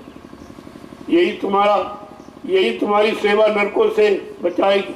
और वैसे आप करोड़ 2 करोड़ रखो, लेकिन नरकों से बच नहीं सकते हो और नरकों में चले जाओगे। लगाना सीखो। आप नहीं लगा सकते हो तो लगा दिया जाएगा, और लग रहा आप देख भी रहे हो, अनुभव भी कर रहे हो कि 1 साल के अंदर कितना बड़ा काम यहाँ, और तुम जीवन गंवा दिया और कुछ नहीं कर पाए घर में, और यहाँ तो 1 साल का भी, वो भी तुम्हारा जो 10-50 दिया उसी से कितना बड़ा काम, कितनी जमीन हो गई। विज्ञान आश्रम का इतिहास एक अनोखा। आश्रम बहुत बड़े, लेकिन आत्मिक ज्ञान का, आत्मिक लाभ पाने का कोई आश्रम नहीं। देखते जाइए आप इस ज्ञानाश्रम की क्या भूमिका होगी, क्या काम करेगा आश्रम, किनको किनको आश्रय देगा और किनका किनका आश्रय मजबूत कर देगा। आश्रम की परिभाषा ये वह बेचारे समझ ही नहीं पाते। इनसे सब इन्हीं को दे रहा हूँ, इन्हीं के नाम, और फिर भी ये उसकी कीमत नहीं। तो आपको फिर पछताना नहीं, रोना पड़ेगा। पछताएंगे वो जो आ नहीं रहे, जो आके कुछ नहीं कर रहे वो रोए। उनको रोना पड़ेगा कि हमने कुछ नहीं कर पाया, हमको कितने पहले मौका दिया गया सब तरफ से, हम कुछ कर ही नहीं पाए, तो रोना पड़ेगा।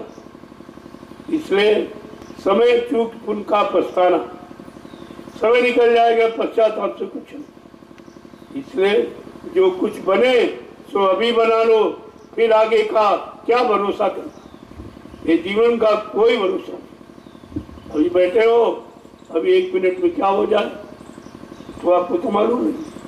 लेकिन ये बराबर कहा जा रहा कि जो लोग सत्संग में आए बैठे हैं, इनमें से तमाम लोग शरीर से चले जाए, फिर उनको ये समय सेवा का नहीं मिलता। इसलिए आए हो तो बैठो मत, कुछ ना कुछ सेवा जरूर करो। ये समय निकल जाएगा, फिर जरूरी नहीं है कि आपको मिल जाए, क्योंकि तुमको अपने जीवन की जानकारी नहीं है कितने दिन के लिए मिला, और अचानक नोटिस आ जाएगी और आपको जाना पड़ेगा। फिर आपको कोई रोक नहीं सकता, आपको जाना पड़ेगा। तो जाने के पहले अपना काम क्यों ना बना लो? ये तो मालूम कि जाना सबको पड़ेगा, कोई नहीं बचेगा। तो जाने के पहले अपना काम बना लो। और शरीर से बुरा खराब हो गया, उसको सेवा से शरीर एकदम पकाई सफाई मजाई कर लो आप। नहीं तो यहाँ पाप कर्मों की सजा मिली है, माफी नहीं मिली। पूरा इतिहास उठा लीजिए, चाहे सतयुग का, चाहे त्रेता, चाहे द्वापर, वो शक्तियाँ आई, उन्होंने माफी का अभियान नहीं चला। उनको माफ करने का अधिकार था ही नहीं, तो अभियान क्या चला? ये तो कलयुग में अभियान चलाया जा रहा, वो भी सब जगह नहीं, केवल यहाँ। अभी आपने यात्रा देखी, साइकिल यात्रा, उससे आप वंचित रहे। फिर पहले, इसके पहले 65 दिवसीय बिहार झारखंड में काफला, उससे भी आप वंचित रहे।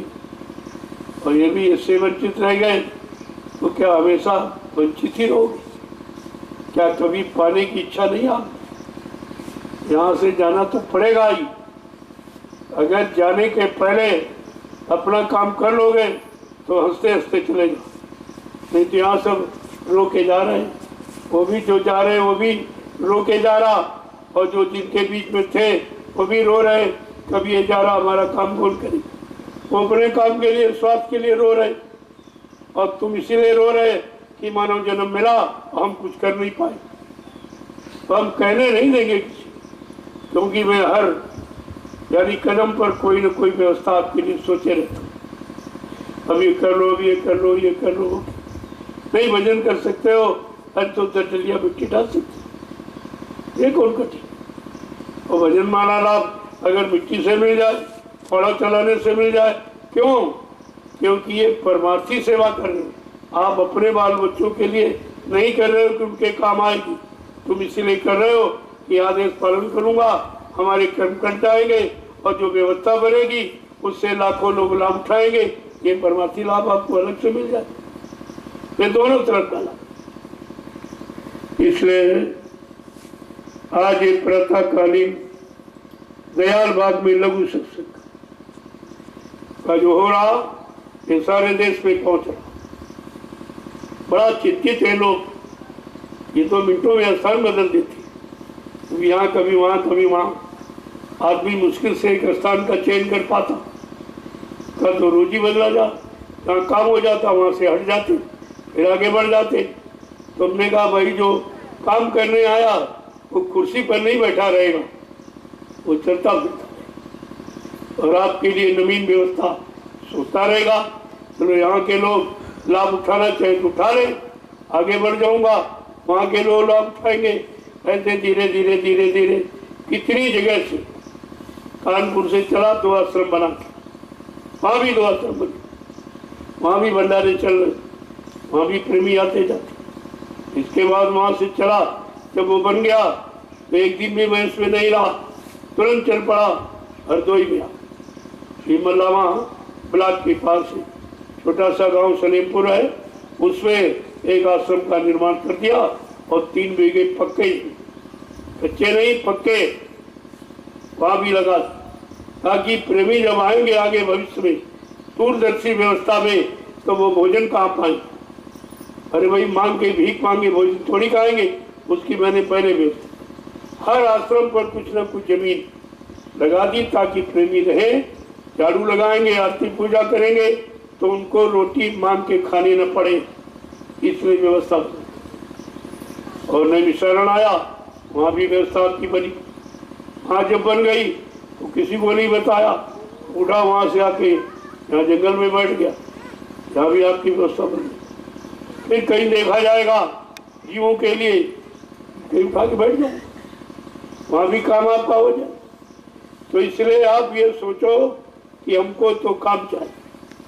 जब काम की इच्छा रहेगी अपने कर्मों के अदायगी, तो कहीं न कहीं स्थान नवीन फिर बनाते, आप वहाँ करने लगो। जब यहाँ की सेवा समाप्त हो जाएगी तो आगे बढ़ जाऊंगा। मैं कोई मुस्तकिल है जगह पर रहने नहीं आया, ये हमेशा और हमेशा तैयार हो, पता नहीं कब कह दिया जो उठाओ चलो। तो यहाँ कोई मजबूत ये मत बनाओ, नहीं नहीं अब यही रहना यही मर जाना, ऐसा कुछ, ऐसी कोई व्यवस्था नहीं। यहाँ जब ये नाशवान है तो हम ये सामान में थोड़ी आप फंसे, आगे बढ़ जाएंगे और आगे बढ़ते बढ़ते धीरे धीरे जीवन समाप्त का समय आ जाएगा, चला जाऊंगा। जैसे आप समझाओगे उससे मैं भी चला जाऊंगा, लेकिन काम करके ऐसे ऐसे नहीं। मानव शरीर का अर्थ है दूसरे को लाभ देना, दूसरों को जगाना, दूसरे को परमार्थ पे लगाना, ये मानव शरीर का उद्देश्य होना चाहिए। और आप इन उद्देश्य से बहुत दूर बैठे हो, तभी तुम संतुष्ट नहीं हो पाते। हमको तो कोई चिंता नहीं, तुम्हारे पास छोटा सा परिवार, 2-4 बच्चे, कितने आप चिंतित हैं। यहाँ तो करोड़ों है, कोई चिंता। ये 5-7 आश्रम बन गए और सबको डील किया जा रहा, और लेकिन चिंता का कोई विषय, ये चिंता नहीं की जाती, व्यवस्था की जाती। व्यवस्था बना दो, चिंता में समय क्यों खराब करते, और उससे कुछ होने वाला नहीं। तो इसलिए जब तुम्हारा लगाव नहीं होगा तो चिंता नहीं, लगाव होगा तो चिंता जरूर। हमारे में चिंता न होने का कारण यही कि मेरा कोई लगाव, यहाँ बैठ गया तो यहाँ देख रहा हूँ सुचारू, यहाँ से उठूंगा फिर उसको भूल जाऊंगा, उसमें टूट जाऊंगा, वहाँ से हटा फिर उसमें लग जाऊंगा, पीछे छूटता जाएगा, आगे बढ़ता जाएगा। तो ये सब ध्यान में रखिए। अभी तो कुछ हुआ ही नहीं, अरे अभी शुरुआत है, लोग परेशान, शुरुआती दौर में ही लोग देख के परेशान है, और इतनी जल्दी ये सब इतने आसान। तुमने कहा अभी कुछ नहीं, जो आगे होने जा रहा उससे तो तुम बहुत ज्यादा यानी सशंकित हो जाओगे तो फिर ये कैसे? क्योंकि लोग ये देख रहे हैं कब कैसी व्यवस्था बना दी जाए, कुछ नहीं। काफिले के बारे में कोई जानकारी नहीं, कैसा होगा, कैसा हमें की यात्रा निकलेगी वो शायद, बस इतनी बात। कितने चलेंगे, कौन कौन चलेंगे, वो तो जिनका संस्कार है वो तो चलेंगे, उन्हें को रोकने का, वो कोई बताने से थोड़ी चलेंगे, वो अपने संस्कार के अनुसार चलेंगे। जय गुरुदेव। अब दो वचन सुन लो आप, तो आपको ये शंका नहीं रहेगी भाई ये तो अपने मन से ही कहते रहते। तो जरा संतों की वाणी सामने आ जाए तो आपको विश्वास हो जाएगा, अरे नहीं भाई सबने कहा, मैं ही नहीं कह रहा हूं, सबने कहा। तो जिस काम के लिए ये मनुष्य मंदिर आपको भेंट किया वो है प्रभु प्राप्ति, उसी को भजन कहते हैं। महापुरुष क्या कह रहे हैं कि अगर संतुष्ट होना हो, प्रसन्न चित्त रहना हो तो भजन करो। क्या कह रहे हैं? मगन रहो मन में, भजन कर मगन रहो मन में, भजन कर मगन रहो मन में, भजन कर मगन रहो मन में। मन में अगर प्रसन्न चित्त रहना चाहते, चिंताओं से अलग होना चाहते हो, हमेशा सुखी और खुशी रहना चाहते हो तो एक ही रास्ता है भजन। क्यों? भजन में तुम्हारा कोई स्वार्थ नहीं। जब स्वार्थ नहीं तो आपका लगाव चिंता नहीं। क्या कह रहे हैं कि जो जो चोर भजन के प्राणी, जो जो चोर भजन के प्राणी, जो जो चोर भजन के प्राणी, जो जो चोर भजन के प्राणी, सो सो दुख सहे, सो सो दुख सहे, भजन कर मगन रहो मन में, भजन कर मगन रहो मन में। आज जो भजन के चोर है, यानी चोरी करते नहीं, झूठ बोलते, तो भजन से जी चुराते वही दुख उठाते। बड़ी दुख आपको कभी नहीं होगा, भजनानंदी को कभी दुख होता ही नहीं, उसके दिल दिमाग में दुख प्रवेश नहीं कर सकता।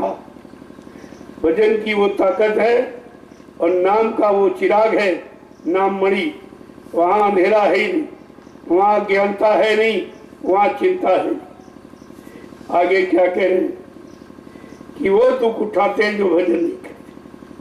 अब पता चला कि जीवन में दुख पाने का यही कारण कि हम भजन से चोरी करते, भजन नहीं करते। आगे क्या कह रहे हैं कि आलस नींद सतावे उनको, आलस नींद सतावे उनको, आलस नींद सतावे उनको, आलस नींद सतावे उनको, नित नित भरम बहे, नित नित भरम बहे, भजन कर मगन रहो मन में, भजन कर मगन रहो मन में। आलस्य और निद्रा ये उन्हीं को सताती जो भजन नहीं करते। जो रात दिन दाम की कमाई में उनको नींद सताती, आलस सताता, काम क्रोध के धक्के खा रहे ये उनको मिलता है। और जो भजन में मस्त है उनको कुछ नहीं, उनके पास ये आ ही नहीं सकती। काम क्रोध लोभ मोह छोड़ भगे मैदान, वो उसके साधक के पास वो टिक नहीं सकते। देखो कितनी बड़ी चीज है, कितना बड़ा लाभ है कि जो लाभ कहीं नहीं मिलेगा वो भजन करने वाले को। जो आपत्ति मुसीबत उनकी नहीं जाएगी जो भजन नहीं करते। भजन करने लगो तो आपत्ति मुसीबत कुछ आएगी वो भी निकल जाएगी, क्योंकि तुम्हारा उधर ध्यान ही नहीं होगा। आपत्ति आए चाहे चली जाए, धन आए चाहे चला जाए, मान सम्मान मिले चाहे ना मिले, उनका इसकी तरफ कोई ध्यान ही नहीं। केवल एक ही ध्यान है, नाम की कमाई। दाम की कमाई करने वाले डरते कि उसे चोर चुरा सकता, उसे लोग छीन सकते और उसको यानी घर परिवार के लोग बंटवारा कर सकते। लेकिन नाम की कमाई में कोई बंटवारा, न चोर चुरा सकता, न अग्नि जला सकती, न पानी बहा सकता, न हवा उड़ा सकती, न परिवार का अड़ोस पड़ोस वाला कोई बंटवारा कर सकता। ये ऐसी दौलत है जिसमें किसी का कोई हिस्सा, ये तुम्हारा व्यक्तिगत धन है, आत्मधन, ये व्यक्तिगत धन। आगे क्या कहने कि एक एक चीज को कैसे समझा के कहना कि काम क्रोध के धक्के खावे, काम क्रोध के धक्के खावे, काम क्रोध के धक्के खावे, काम क्रोध के धक्के खावे, लोभ नदी में डूब मरे, लोभ नदी में डूब मरे, भजन कर मगन रहो मन में, भजन कर मगन रहो मन में। आज जो भजन नहीं करता है उसको कमजोर जानकर काम को लोग मोह सब धक्का मारते, सब उसको सताते, सब परेशान करते। अगर नाम की कमाई आपके पास है तो ये आस पास ठहर नहीं सकते तुम्हारे। इतनी उस नाम चिंगारी में इतनी ताकत है, तुम्हारे अनंत जन्मों के पाप कर्मों के ढेर को क्षण मात्र में स्वाहा कर सके। ये नाम चिंगारी यही जिनको मिली उनके अनंत जन्मों के पाप क्षय, सब पाप जल गए और इस अग्नि से नहीं जलेंगे और किसी से वो मारे नहीं मरेंगे। कोई मार ही नहीं सकता काम क्रोध लोभ मोह अहंकार को, लेकिन कहते नहीं। अगर नाम की कमाई मिल गई और तुमने कर ली तो फिर ये सब मूर्छित हो जाए। फिर ये तुम्हारे पर जबरदस्ती न काम का हमला होगा, न क्रोध का, न लोभ, न मोह, न अहंकार का, कोई नहीं। वो भजन का कितना बड़ा लाभ। अब खर्चा 2 पैसा नहीं, पूजा में तो बहुत खर्चा है। सामान लाओ, अगरबत्ती लाओ, पेड़े लाओ, बताते लाओ, मंदिर बनाओ, मूर्ति खरीदो, ये करो वो करो, इसमें तो कुछ नहीं। सब बना बनाया मसाला आपको दे दिया गया, बना बनाया मनुष्य मंदिर आपके पास, बनाना नहीं, कोई मूर्ति खरीदनी नहीं। वो परमात्मा की चेतन मूर्ति जीवात्मा, वो असली मूर्ति है, चलने फिरने वाली चेतन, वो जड़ मूर्ति नहीं, पत्थर वाली चेतन मूर्ति। ये सब मसाला बना बना, केवल आपको समय देना, और वो भी समय घर गृहस्थी परिवार में जो कोई काम, सोने के लिए बिस्तर पर जा रहे हो तो सोने के पहले और भोजन के पहले इतना ध्यान रखो। शाम को भोजन के पहले, सोने के पहले 1 घंटा आत्मा के घाट पर बैठकर परमात्मा का सच्चा भजन, जो कोई न बंटवा सकता, न कोई चुरा सकता, न कोई जला सकता, उसमें किसी की नहीं चलेगी। ये आपको करना सुबह और शाम। ये झाड़ू लगाना, जब मनुष्य रूपी मंदिर में सुबह शाम झाड़ू लगाओगे, काहे की नाम की झाड़ू पकड़कर जब गंदगी बाहर करते रहोगे तो ये मंदिर पाक साफ निर्मल पवित्र हो जाए। इसे कोई गंदा नहीं कर सकता। तुमने इसको गंदा किया है, काम क्रोध लोभ मोह जैसी गंदगी को इसमें बिठाकर आपने इसको गंदा कर दिया। अब इसी का रोना है कि भाई कुछ बन नहीं रहा, कुछ बन नहीं रहा, कुछ मिल नहीं रहा। अरे मिलेगा जब तुम उसमें मिल जाओगे, वो तुम्हारे में मिल जाएगा। नाम तुम्हारे में लय हो जाए और तुम नाम में लय हो जाओ तो वहां मिलने की बात क्या, वो तो अनवरत तुम्हारे पास, वो कहीं ढूंढना खोजना मांगना नहीं पड़ता हो तो तुम्हारे पास। आगे क्या कह रहे हैं, एक एक वचन को देखिए।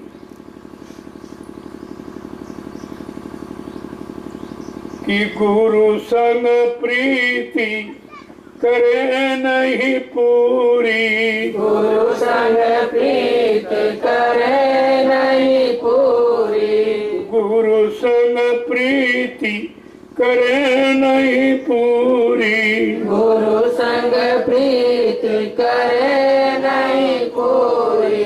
कहते हैं गुरु से पूरा प्रेम नहीं करता। अभी तो 1% भी आप नहीं करते, 99% परिवार से करते, और परिवार तुम्हारे साथ न देने वाला न साथ तुम्हारी मदद करने वाला न जाने वाला, उसको 99%, और जो तुम्हारा काम करने आए तुम्हारे साथ तुमको लेके पर साथ चले उनमें 1% भी आप नहीं। कभी कभी उनके लिए सोच लेते, करते तो नहीं हो, और सोचोगे जब मुसीबत आपत्तियों से घिर जाओ, चारों तरफ कोई रास्ता नहीं बचने का, तब तुम याद करते। क्या कह रहे हैं कि गुरु संग प्रीति करी नहीं पूरी, गुरु संग प्रीति करी नहीं पूरी, नाम न डोर गए, नाम न डोर गए, भजन कर मगन रहो मन में, भजन कर मगन रहो मन आज जब में। तक गुरु से पूरी प्रेम सच्ची प्रेम नहीं करोगे और नाम डोर को नहीं पकड़ोगे तो कोई जीवात्मा यहाँ से निकली नहीं, और कोई रास्ता है ना कोई युक्ति है। युक्ति है तो नाम डोर, इसी नाम डोर शब्द डोर को पकड़ा के सत्पुरुष ने सारी रूह जीवात्माओं को नीचे उतारा था, और काल ने वही छींदी बहका दी। वो जानता था ये इसके पास है, ये भी चल जाएगी चली जाएगी, हमारा अधिकार इस पर हो नहीं पाएगा, तो सर्वप्रथम उसने नाम डोरी तुम्हारी छीन। अब जीवात्मा निराधार हो गई, अब बेचारी जाए तो कैसे जाए, उसने छीन ली, इसीलिए कि जब छीन लूंगा तो जा नहीं पाएगी, और यहाँ जितने दिन रहेगी उतने दिन हमारा शासन चलता रहे। अपने शासन राज की चिंता हुकूमत इतना काल को हुई, तब उसने ये व्यवस्था बना। आगे क्या कह रहे हैं समझा कि तृष्णा अग्नि जले नित्यवासर, तृष्णा अग्नि जले निजवासर,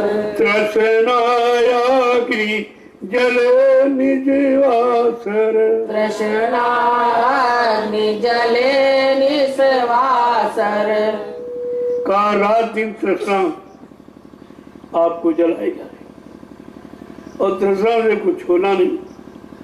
तुम्हारे तृष्णा करने से उसका नुकसान नहीं होगा और तुम्हें कोई लाभ नहीं मिलेगा, बल्कि वो अग्नि उल्टे तुम्ही को जलाएगी। ये अग्नि ऐसी है तुम्ही को जलाएगी। कहते कि तृष्णा अग्नि जले निश्वास, रात दिन जल रही है, और उसी में जीव बेचारा फंसा पड़ा है, अपने आप को जला रहा है। मतलब यानी विवेक और ज्ञान बुद्धि को जला रहे हैं आप, जो सात्विक है आपकी। तो आगे क्या कह रहे हैं कि संतन साथ विरोध बढ़ावे, संतन साथ विरोध बढ़ावे, संतन साथ विरोध बढ़ावे, संतन साथ विरोध बढ़ावे, उल्टी सीधी बात कहे, उल्टी सीधी बात कहे, ये भजन कर मगन रहो मन में, भजन कर मगन रहो मन में। कहते हैं संतों से विरोध करता है, ये हमको रोक रहे, हमको शराब नहीं पीने दे रहे, मुर्दा नहीं खाने दे रहे, अंडा नहीं खाने दे रहे, व्यभिचार नहीं करने दे रहे, चोरी नहीं करने दे रहे, तो इसलिए विरोध करते। अब उनको विचारों को वही अच्छा दिखाई दे, उसी को सच्चा मान बैठे। अब जब उनके लिए कहा जा रहा है ये मत करो, ये मत करो, ये इसे करने के कारण तुम फंसे पड़े हो। अब अगर फंसना नहीं चाहते हो तो इनसे अलग हो जाओ। तो कह रहा अरे भाई तुम्हारा नुकसान करा, हम इस तरह खा पी रहा था, बंद करा देते। अब इस समय साकार का प्रचार जब से हुआ है बड़ी बुराई, कहा इनका क्या होगा, इनका क्या। अब वो ठेका ले लिया कि कहे बकरों का क्या होगा, मछली का क्या होगा। अरे भाई तुमने किसी को बनाया, कुत्ता नहीं खाते नहीं, कुत्तों का क्या। तो एक बार कुछ 10-12 बच्चे पैदा कर, कौवे नहीं खाए लेते, इनका क्या होता। ये सब तो तुम्हारे सामने है। यानी जिसकी व्यवस्था है, ये ठेका चिंता उसको है, लेकिन इसकी चिंता तुमको है, लेकिन अपने बिगड़ने की चिंता नहीं। ये हम बिगड़ रहे हैं, हम पापी बन रहे हैं, दोषी बन रहे हैं, इसका प्रायश्चित भोगना पड़ेगा, पता नहीं कितने जन्म लेना पड़े, और फिर भी ये पाप क्षमा नहीं कर सकता कोई, माफ नहीं, इसके बारे में कुछ नहीं सोचता और उल्टी सुल्टी बात कहे। आगे क्या कहें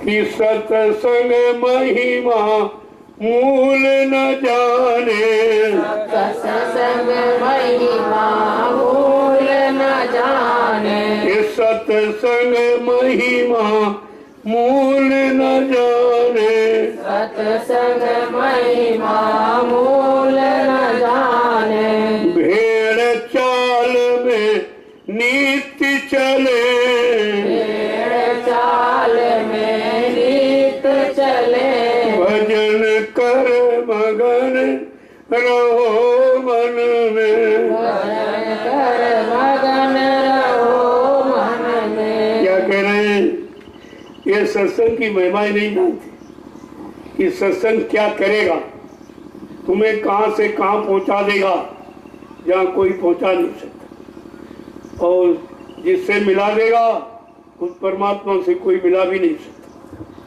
कहा सत्संग महिमा मूल न जाने, असली अर्थ नहीं जानते कि सत्संग का क्या है, और भेड़ चाल में नित्य चली। जैसे एक भेड़ गिर जाती दूसरे गिर जाती, वो ये नहीं देखती क्यों गिर रही। अगर एक कुएं में गिर जाए तो जितनी पीछे सब गिरती जाएगी, अपनी बुद्धि नहीं लगाएंगी, अरे भाई ये तो गिरा, मैं क्यों गिरूं। लेकिन कहते हैं यही यहाँ पर प्रवृत्ति जीव की हो गई, ये शराब 1 बोतल पे हम 2 बोतल, ये मुर्गा मीट 1 किलो हम 4 किलो खाएंगे, वो 10 अंडे फोड़ूंगा, मैं 50 अंडे फोड़ू, मैं चोरी करूंगा, डकैती करूंगा, झूठ बोलूंगा, ये सब होड़ लगी। ये भेड़ चाल, यानी एक का राज सब वही करती जाए। ये नहीं सोचते इसका परिणाम क्या हो, इसकी सजा क्या मिले, क्योंकि इनको तो ये पता नहीं है किस कर्म की, कुकर्म की, पाप की क्या सजा और किस लोक में मिलती। वो तो संतों का जब सत्संग सुनोगे तो हर पाप कर्म का जो परिणाम है, जिस नर्क का, उस नर्क की बात बताएंगे। ये पाप करने से इस नर्क में जाओगे, ये करने से इस नर्क में, ये करने से ही नर्क। आगे क्या कह रहे हैं समझाते, एक एक चीज को देखो। कहते महापुरुषों ने कहा भाई कि भक्त और प्रभु नाम न चीने, और प्रभु नाम न चीने। वर्तमान समय, समय को भी नहीं पहचानते और नाम को नहीं चीनते कि भाई किस समय में कौन सा नाम आया। आज कलयुग है तो कौन सा नाम आएगा, जब हर युग की परंपरा है, हर युग का विधान है कि नया पुरुष नए नाम को लाएगा, उस नाम का प्रचार प्रसार कराएगा, जो लोग उस नाम को मानेंगे उसके अनुसार चलने लगेंगे, श्रद्धा भाव भक्ति पैदा करेंगे, उनको ये नाम अपने मंडल में पहुंचा देगा। अब ये जितने नाम आए पीछे के युगों में, वो सब बीच के लोग, ऊपर के लोग से यानी जीवात्मा के मंडल से कोई नहीं आया, इसीलिए जीवात्मा को घर पहुंचा नहीं पाए कोई। वो तो बीच के मंडल से आए किस लिए? केवल समाज के शुद्धिकरण के, लोगों को समाज का, परिवार का नैतिक लाभ देने के लिए जो आए। तो उन्होंने ये सब आपको जो नहीं माने उनको मार काट दिया, लेकिन माफ नहीं किया। लेकिन कलयुग में जो शक्ति आई वो माफ करने आई, वो सजा देने नहीं आई। वो आपको अपराधी नहीं मानती है। कहा है भाई जीव ये भटक गया, भ्रमित हो गया तो गलत कर बैठा, चलो एक बार इसको मौका दे दिया जाए, एक बार सुधरने का। तो वो तो सुधरने का मौका, और उन्होंने एक मिनट का मौका नहीं माना तो मार काट दी। और एक को नहीं सबको मार। गलती एक ने की, हजारों करोड़ों को मार डाला। और वही रावण की व्यक्तिगत गलती थी, उनकी स्त्री का उसने अपहरण किया था, वो भी गलत है। ना तो अपहरण किया, ना वो उनकी स्त्री थी, ये तो लीला थी। लीला माने झूठ, लीला माने खेल, खेल झूठ होता है। उन्होंने तो इसलिए उस झूठ में कितना बड़ा अपराध कर डाला, जबकि स्वयं उन्होंने खुद कहा कि सीते मैं आपको क्यों लेके आया जंगल, तो बगैर तुम्हारे मैं नरलीला नहीं कर सकूं। हमको नरलीला के लिए भेजा गया, और जब तक तुम्हारा सहयोग नहीं मिलेगा मैं नरलीला नहीं कर पाऊंगा। आप हमारा सहयोग करो। तो सीते ने कहा भगवान हम क्या सहयोग कर सकते? कहा नहीं, तुम्हारा सहयोग करो, तुम हमारी पूरक हो तो सहयोग तो तुम्हें देना ही। कल क्या सहयोग? कल तुम अपना असली रूप अग्नि में समर्पित करो और नकली रूप बाहर में बना के बैठो, और रावण उसी नकली रूप को ले जाएगा और मैं वहीं से नरलीला प्रारंभ, विनाश लीला वहीं से प्रारंभ। यानी पहले सीता को बताया और वैसा करवाया, और बाद में उसका वध कर दिया। ये कौन सी नीति इसमें है?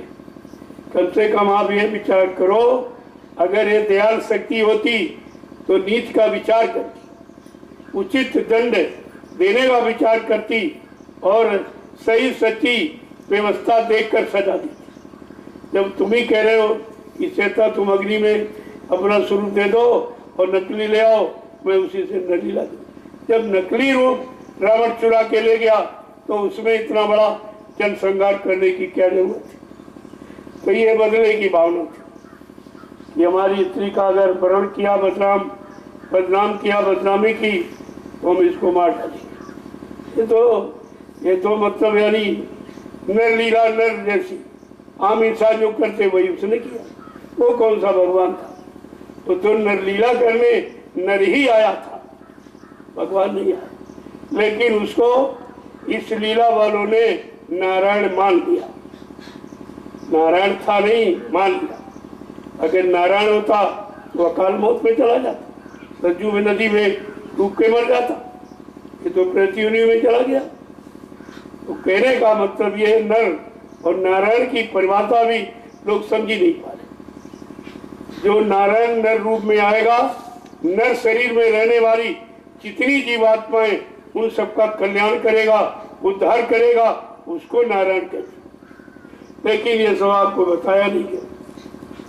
जो बताने वाले लोग थे उनको खुद ही नहीं मालूम था, वो आपको कहां से बताते? ये तो कोई संत महापुरुष जिसने जाना, जिसने पहचाना और जिसने माना, वो आपको मनाएगा, वो आपको जनाएगा, वो आपका काम करेगा। आगे क्या कह रहे हैं? कितने ढंग से महापुरुषों ने लिखा।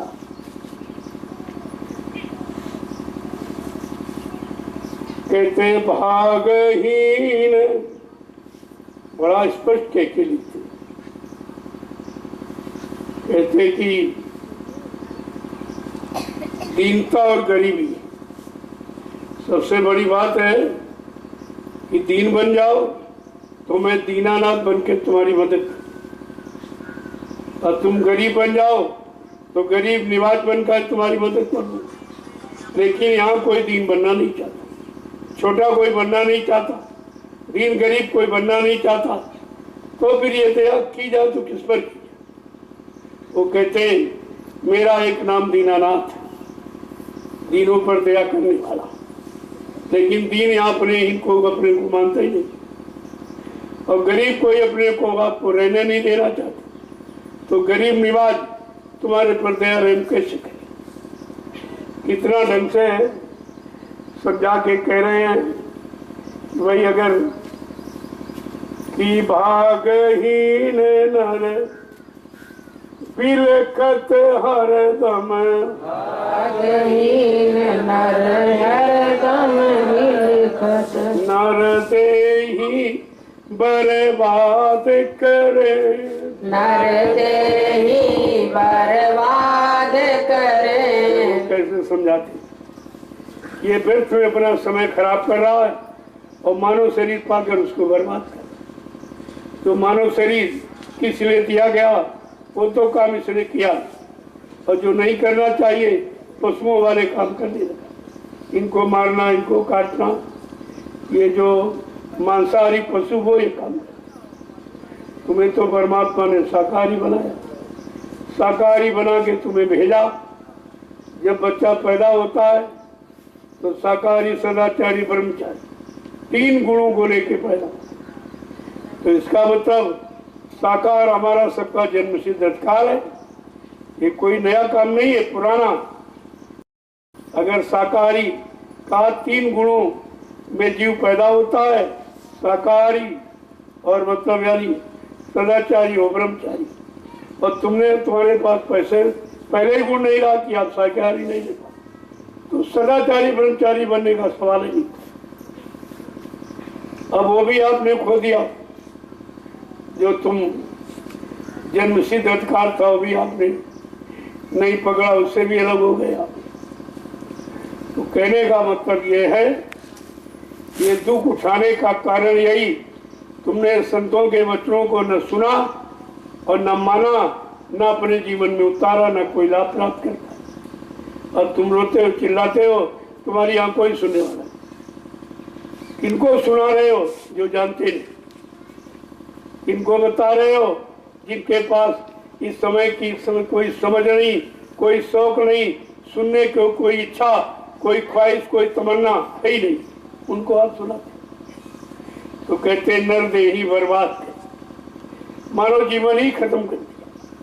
जिस काम के मिला वो काम किया नहीं, कहा ये व्यर्थ में चली गई और दोबारा आपको मिलेगी। एक एक वचन को जब इस तरीके से सुनोगे और समझोगे, अपने जीवन में उतारोगे, तो सत्संग तुम्हारे पर असर करेगा, तुम्हारे पर असर करेगा, तुम्हारी बुद्धि में विवेक ज्ञान पैदा करेगा, तुम्हारे अंदर सच्चाई और नियम और संयम ये सब तुम्हारे अंदर पैदा करेगा। सत्संग संतों की वो अमूल्य वाणी है, ये अमूल्य धन है उनका, जो उन्होंने सत्संग को जीवों के लिए बचा के रखा और कलयुग में लेके आए और किसी युग में भेजा नहीं, क्योंकि उन युगों में शायद इसकी आवश्यकता न समझी, कभी तो नहीं दिया, और शायद अपनी आवश्यकता न समझी तो आए भी नहीं। आए तो खराब युग में आए। अरे भाई सत्यु तेता तो अच्छे युग थे, अच्छी उम्र वाले, अच्छा खान पान, अच्छा भाव विचार, अच्छी संग सोबत, अच्छे कर्म करने वाले थे, लेकिन उसमें नहीं।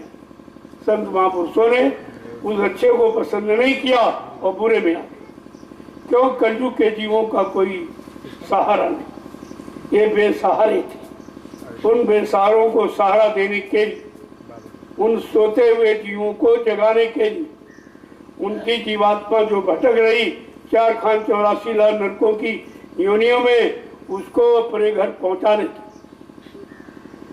देखो ये काम कर दिया। आवाम आप उसे समझ नहीं पाते, क्योंकि आप वचनों को तुम तो सुनते नहीं, तुम्हारे कान सुनते हैं, और कान का यह स्वभाव है कि सुनेगा और बोल जाएगा। कानों को सुना बोल सकते, आंख का देखा नहीं, इन आंखों का देखा तो बोल सकते, लेकिन दिव्य आंख जब खुल जाएगी, उससे जो देख लोगे वो अमिट होता, वो भी भुलाया नहीं जा सकता। तो चाहिए तो ये कि हम लोगों को ये करना चाहिए, धीरे धीरे थोड़ा थोड़ा सुनो तो हजम हो जाए, जिसे कर सको। अब वो पहले वाला समय खराब नहीं करता, वो 5-5, 6-6, 8-8 घंटे बताया सुनाया जाता था कि उस समय पूरी जानकारी देनी थी तो यहाँ नहीं रही, किसी को मालूम नहीं थी तो ये समय ज़्यादा। अब वो बात नहीं थी, अब तो मेन चीज इससे तुम्हारा काम बन जाए और तुम मुड़ के खड़े हो जाओ, अपने काम के लिए चलो, बस उतना ही राय आपको मिलेगी और उतनी जानकारी आपको देगी। जय गुरुदेव, जय गुरुदेव, जय गुरुदेव। नाम किसका? प्रभु का प्यारा नाम। जोर से बोलो। अरे खड़े हो जाइए तो रोज बताना, सब मिल बोलो, बोलना होगा, अभी से बोलो, दुख दर्द हरेंगे, सब कष्ट मिटेंगे, सुख शांति भी देंगे, सबके दाता, सबके मालिक, प्रेम से बोले, नाम नहीं इंसान का, ये काम नहीं इंसान का।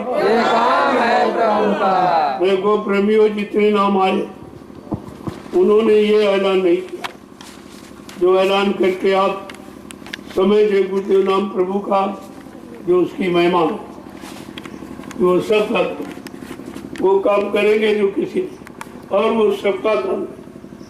उनके यहाँ कोई धनी मानी, कोई राजा महाराजा प्यारी विज्ञानी नहीं, सब ऐसा ये नाम समय से आया जो सबका काम करने। और पिछले जो नाम आए थे वो तो सतयुग वाला नाम बलराम का काम किया, दो ही, तीसरे का काम नहीं कर पाया। त्रेता वाला नाम केवल विभीषण को राज्य दिलाने काम कर, बाकी नहीं। द्वापर वाला नाम वो गोपिकाओं गोल वालों को काम और किसी का, लेकिन ये नाम सब, यही तो इस नाम की प्रमुखता। और इसीलिए आपको बताया जाता, करवाया जाता अपने मुंह से कि भाई ये नाम सब का काम, सारे दुख तकलीफों को मिटाने वाला, सबको सच्ची सुख शांति देने वाला, सब जीवात्माओं को जगाने वाला, जगा कर उसके घर पहुंचाने वाला, ऐसा नाम है। इसलिए इस नाम की महिमा सर्वोपरि तो कभी नहीं रही, वो आज आपके सामने। जय गुरुदेव, जय गुरुदेव। आपके लिए ये सेवा प्रदान है, ये भजन से बढ़ के, क्योंकि कितने भजन दिया बैठ के भजन के, अरे दूसरे का छीन लो ले लो, ये तुमको दिलाया जा रहा लेकिन तुम लेना नहीं जानते, इधर उधर छिपके बैठ जाते, फिर क्या आपको यहाँ आए हो तो कुछ करो, तो तपस्या कर लो और जल्दी हो जाए और ज्यादा मजबूती से आपको मिल जाए।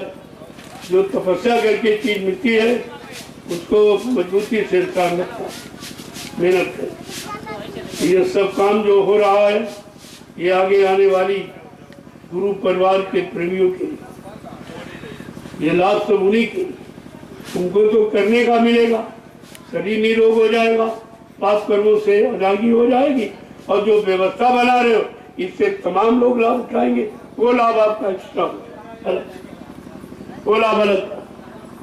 चलिए कल देखो आपने बहुत काम किया, कल मैं भी 2-3 घंटे वहाँ बैठा रहा, भाई देखता रहा कौन कैसी सेवा कर रहा, ये तो जरूरी होता है। अब आप लोग चलिए वहीं पर आपको नाश्ता कर लेना और फिर पूरी सेवा, एक ही निशाना रखो, सेवा सेवा सेवा, जिससे वो मुकाम मिल जाए, लोक मिल जाए, अपना घर मिल जाए, अपना मालिक मिल जाए, उसके लिए सेवा कराई जाए। ये सेवा कोई सांसारिक लाभ पाने के लिए नहीं है।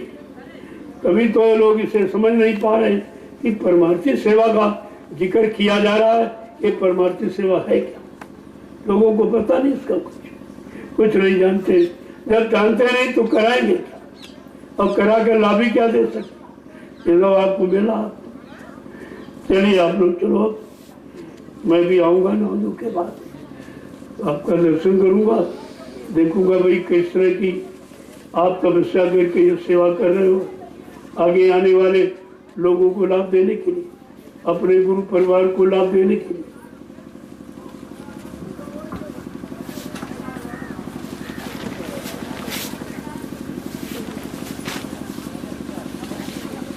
और कई काम हो तो देख लो, कोई सेवा चल रही हो, देखो राज इसी तो अपना कर ही रहे, जो कुछ नहीं कर रहे वो